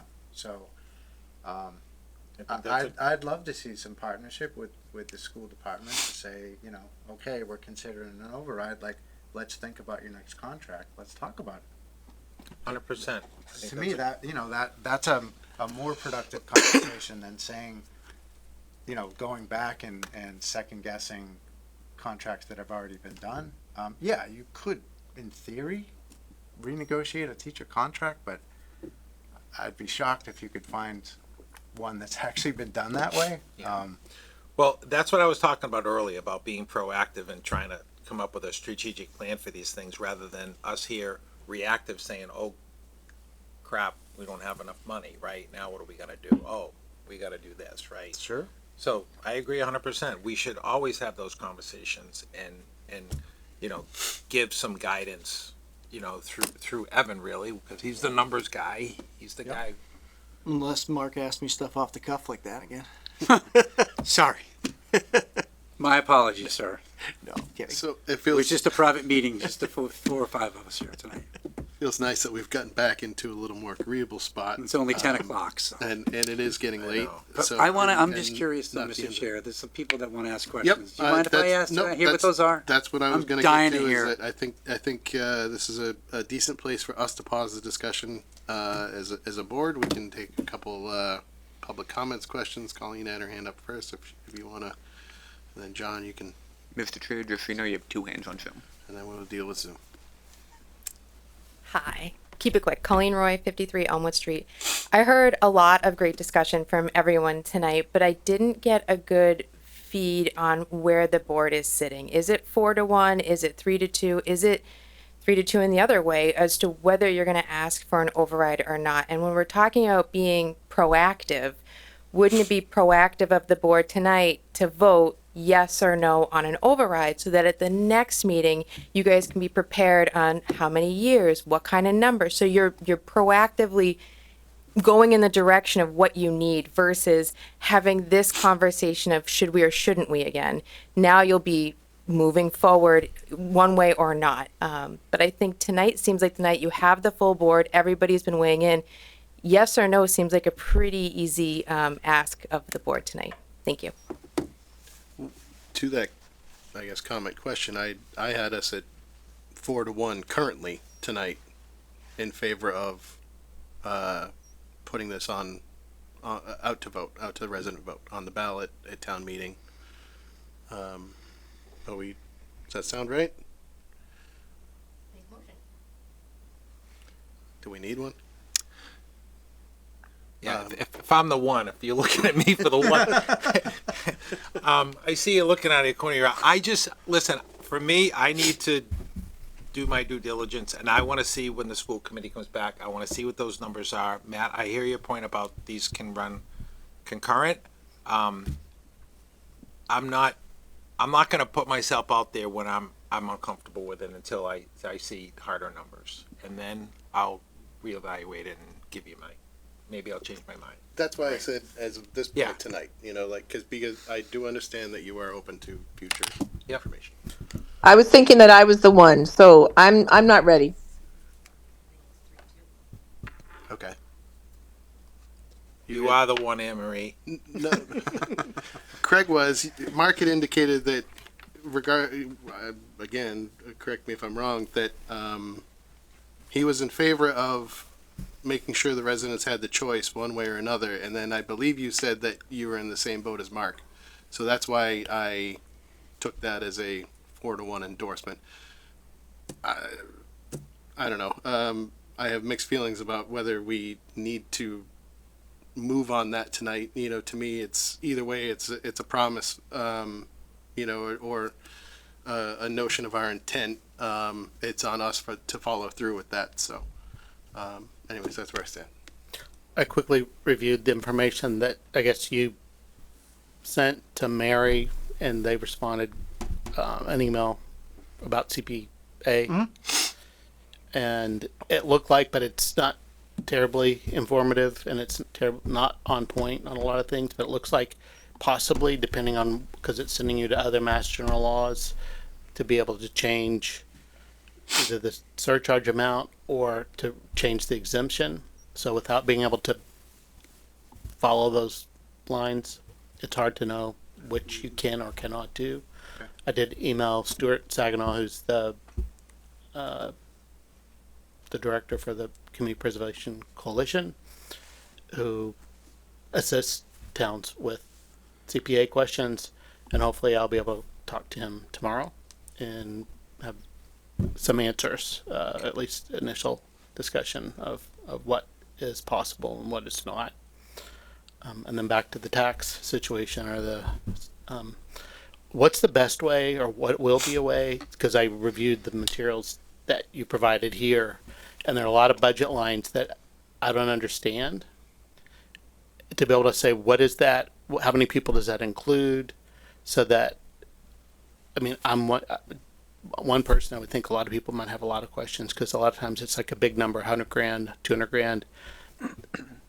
What is that going for? What's the best way so that you don't have 500 people calling you? Will there be meetings where, like, you ask the selectmen, whatever, to address that? Yeah, we'll get into that further at the FinCom level. However, if you go on to ClearGov, you can drill down on each of those lines, and probably 80% of them have an explanation in there. We've been building over time and over time, trying to clarify those lines, what each and every line is.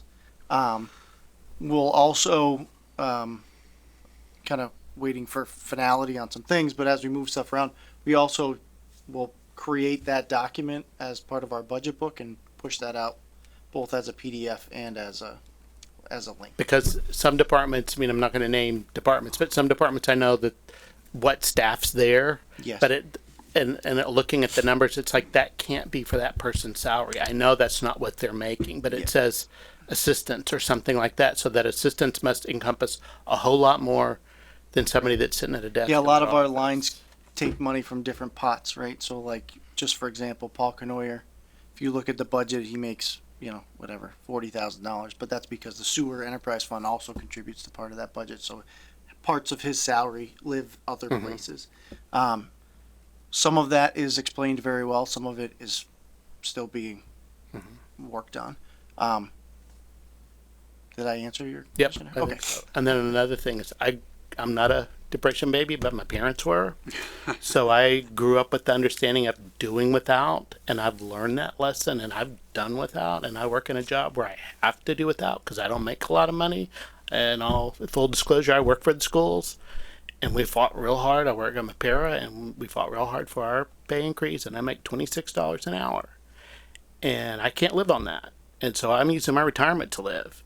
And my one bill for two heating bills, normally $200 a month when it's cold, have been $400 the last 2 months. That's your override just in 2 months. And I still have 3 or 4 more months of winter to go. The problem is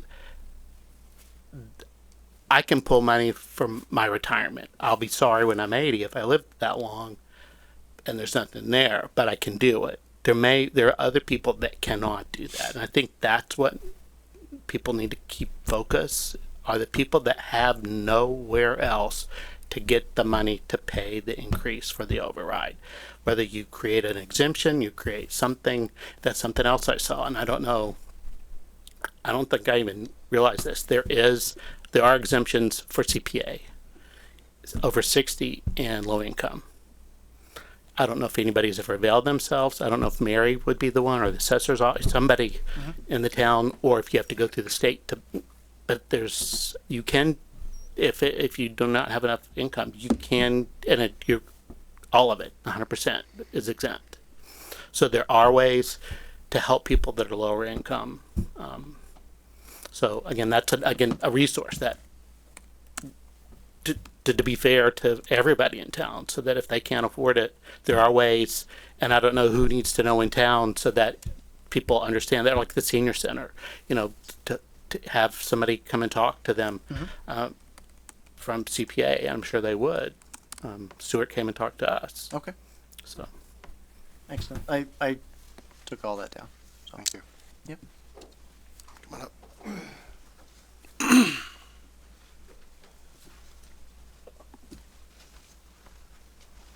Hello, Bob Carroll, 72 East. I sit and watch this, and it kind of lines up too with one of the things I had to do today, which was my annual conflict of interest training for the municipality. So in my line of work, I start with kind of like foundational questions, and I guess I got to ask it. Does anyone on the board have immediate family that work for the schools where they may be conflicted? And No, not me. I have a family member who works in the schools. okay, and so from the this is from the training, and it actually states a municipal employee may not participate in any particular matter in which he or a member of his immediate family, parents, children, siblings, spouse's parents, children, and siblings have a financial interest. I'm skipping to the next sentence. Participation includes discussing as well as voting on a matter and delegating a matter to somebody else. So, kind of calling that out. Exclusively about the schools, though. I'm not negotiating school contracts. I'm not negotiating teacher contracts, anything like that. This is a town matter. This is an overall town matter. I would not In be any allowed particular to matter, negotiate a any of those, but I'm not excluded from an override discussion simply because I have somebody who works in the school system. But the law further goes and says even the optics and the appearance of impropriety, and I guess I could argue that, right? Because it doesn't come off very well if we're saying your spouse or whatever works for the schools, and you're lobbying and basically pushing an agenda to have an override and get more money for the schools. I'm sorry. I haven't pushed any agenda tonight. I've been very factual. Well, whatever. I'll leave it to the board. Mr. Carroll, but thank you. Okay. 2 hands on Zoom. Yes, sir. So wait a minute, before you get to the Zoom, I mean, I didn't know your wife worked for the school, but you've been advocating for an override this whole time. So why wouldn't you recuse yourself from this conversation, Andy? I'm I'm a not trying to resident. put you on the I spot, have but I have a right to discuss an override. I'm a resident here. yeah, you're a resident, but you're not a resident now. You're sitting as the chair of the Board of Selectmen, and you're talking about an override. That affects Which the is whole real- town. It does not affect just the school system. If this was specifically for the school system, it would be an issue. This is a town-wide Well, issue. it includes the school system, and right now it is specifically about the school system. It is not.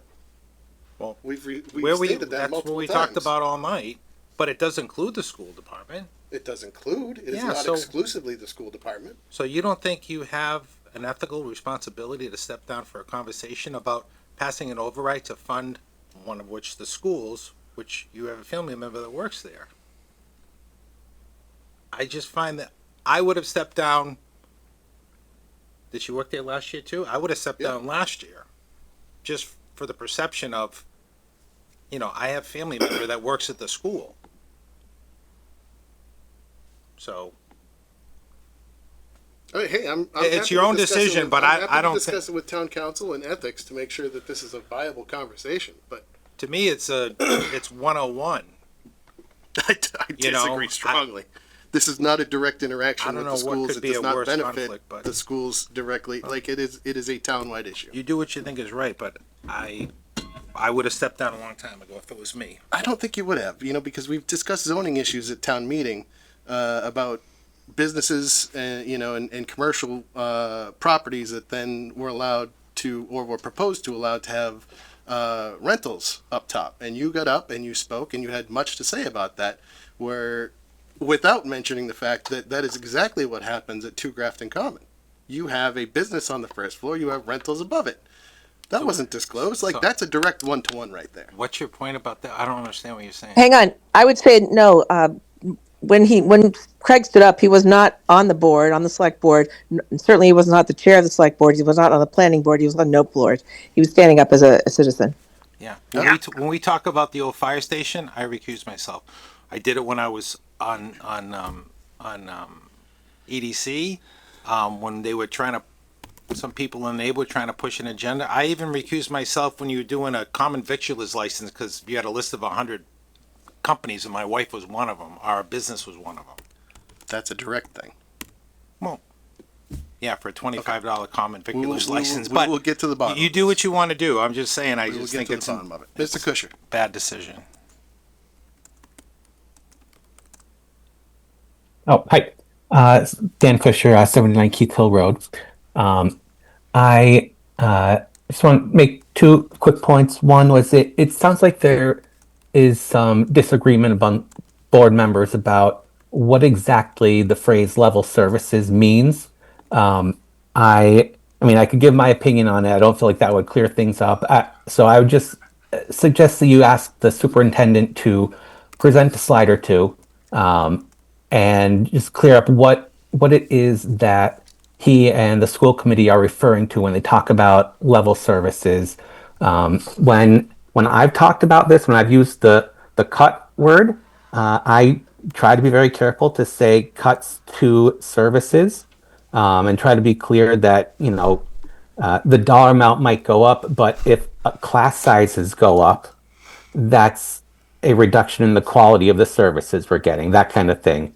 So the other point I wanted to make was with regard to needing everything tightened up and getting finalized numbers from the school committee. The 2020 override was meant to last 5 years. It ended up lasting a 6th year by spending down some circuit breaker money, and then a 7th year by making a few cuts that the superintendent said he could live with, plus some stabilization spending and other creative ideas from Evan, and from some additional revenue that was generated on the school side. And when you think about that big picture of an override that's meant to last 5 years, and how things can shift by like high 6-figure amounts from one year to the next, looking to shave off another 100,000 somewhere in this year's budget is, I mean, if we can do it and still provide the same level of services, we absolutely should. We shouldn't be spending money we don't need to. but it shouldn't be something that we need to wait on in order to make a decision about whether to move forward with an override. And I think we shouldn't need to wait on that to decide the number for the override, because we know in those later years of it, it'll be, it's not something we can predict with that amount of precision anyway. And just like the the town and schools did in this the 2020 override, and got the most out of those last few years and stretched it longer than expected. I would expect that similar efforts will be put in on the tail end of another override. Thank you. Thank you, Dan.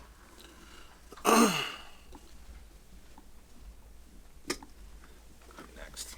Okay. You don't know.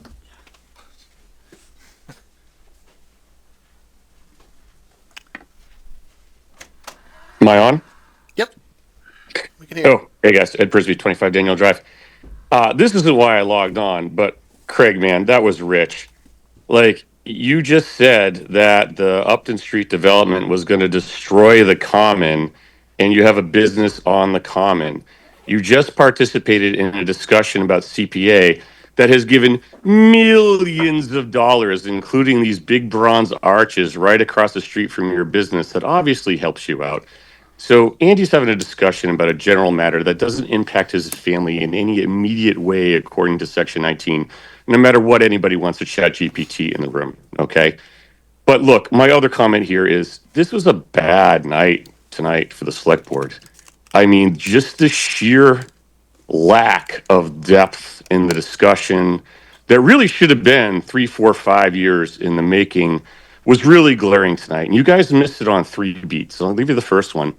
The first one was the single best public comment I've ever heard in my entire life was right at the beginning, where a woman, and I can't remember her name, asked you guys about how we got into the spot that we did concerning health insurance. And she was giving you some concrete examples about what drives health insurance costs. And as if you guys were paying attention, if maybe Mark had met that meeting, he would have known that one of the cost drivers was health insurance. And addressing things like deductibles and the splits that are negotiated in the contracts would be important. As Matt pointed out, it's too late to do that. And no one really addressed that over the course of the past 4 or 5 years because Grafton operates in silos, right? You know, it's the schools on one side and the town on the other. And even amongst the town, it's one department versus another department and what a guy is getting. So you miss that part. And it's not something that you could just pick up once there's an override and it comes up and we're out of levy capacity. And I never heard the term levy capacity tonight. It's as though it doesn't exist. It's like we're dealing with like 1 year's budget and that's it. We got to make people live within their means for 1 year and it goes away. That's not how it works. What you're doing with an override is you're raising the levy capacity so you can continue to fund the programs and services that you already have. And the second beat that we missed was, Anne Marie saying, well, I haven't heard from anybody who would support this. And frankly, I was motivated to call in just to get it on the record to say, hey, here I am. You've officially heard from somebody who supports this or would support it in concept. Nobody in town has an unlimited amount of money to give to town services. Yeah, I want to keep as much money as I can in my pocket. At the same time, however, if you understand that costs are increasing faster than our funding is, you understand what a structural deficit is. You understand what it is to be override dependent. And the third beat that you missed was Craig calling that project, that housing project, the death knell of the common, where one of the things that you guys are funding when you give out raises is the ability for your employees to be able to stay here. And I heard what Mr. Stevens said about his house bills. That's a real thing. And the reason why we create housing is so that people can live someplace cheaper. Your employees, and I don't know if you know this, Mark, but the pay matrix for teachers who have degrees and are there for 25 years is less than 6 figures. How on earth is anyone going to be able to afford to live around here on that amount of money? That's what's driving your costs. You guys refuse to build homes, home prices go up. That's why your taxes go up. You're missing it. You're all missing the big picture. And it's too late now. Now you've got to vote. And I urge you, Andy, call the vote. What's the difference? It's this week or it's next week. We all know what's coming. Call the vote, let the voters see who's on what side or not, and go from there. Because it's too late to make these big, sweeping structural changes that Mark, if he had paid attention for 3 years, would have been able to come up with on his own. Because this isn't private enterprise. You can't just renegotiate a contract on the fly because you decide to show up to a meeting and decide it was convenient for you. That's not how this works. Call the vote. Okay, thank you, Mr. Frisbee. Mr. Chair, you do have one more hand on. Okay.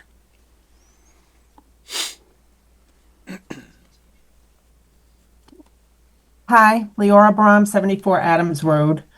I am a member of the school committee. I am speaking as a citizen. I've heard a number of folks on the select board tonight talk about their business experience and what they would do in business. While I contend that municipal services, including schools, are not businesses, I too own a business. I have worked in business for many years.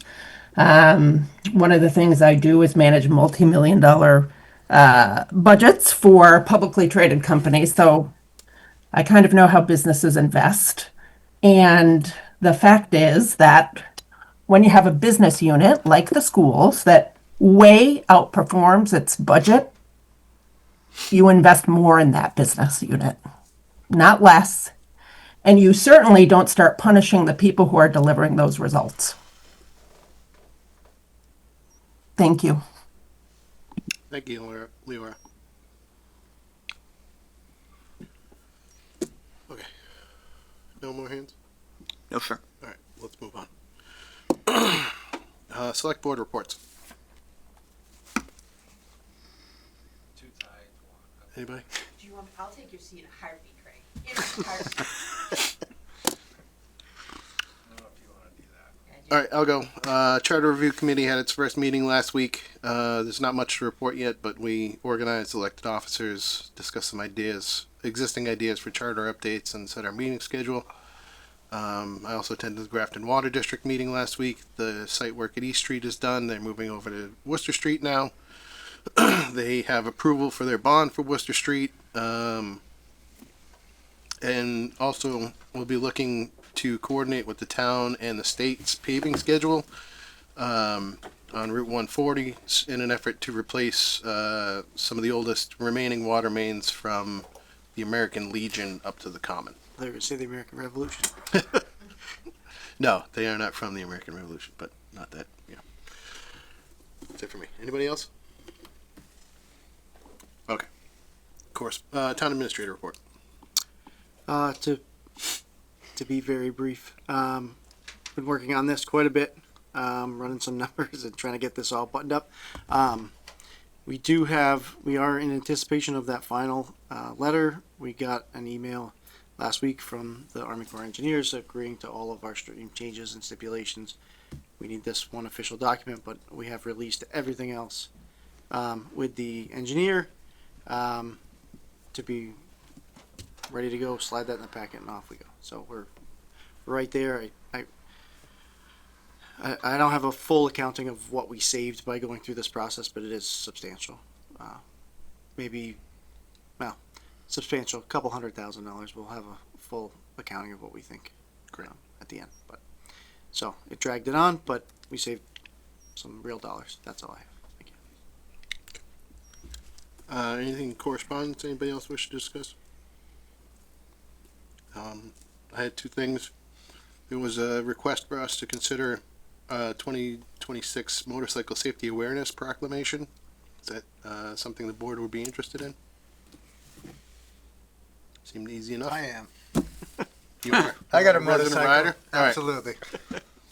We can we'll get that on an agenda. The other thing I'd like if the TA's office could start looking into the updated laws around cannabis social consumption licensing. We had a correspondence about that, and we can consider putting that on a future agenda as well.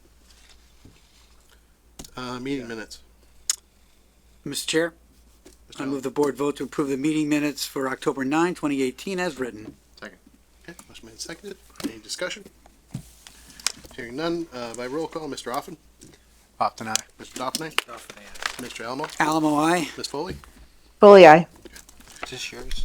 No. I can take a motion to adjourn. So moved. Second. Okay, by roll call, Mr. Offen, Upton, aye. Mr. Doffney, Duffin, aye. Mr. Alamo, Alamo, aye. Ms. Foley, Fully aye. Jefferson, aye. We are adjourned.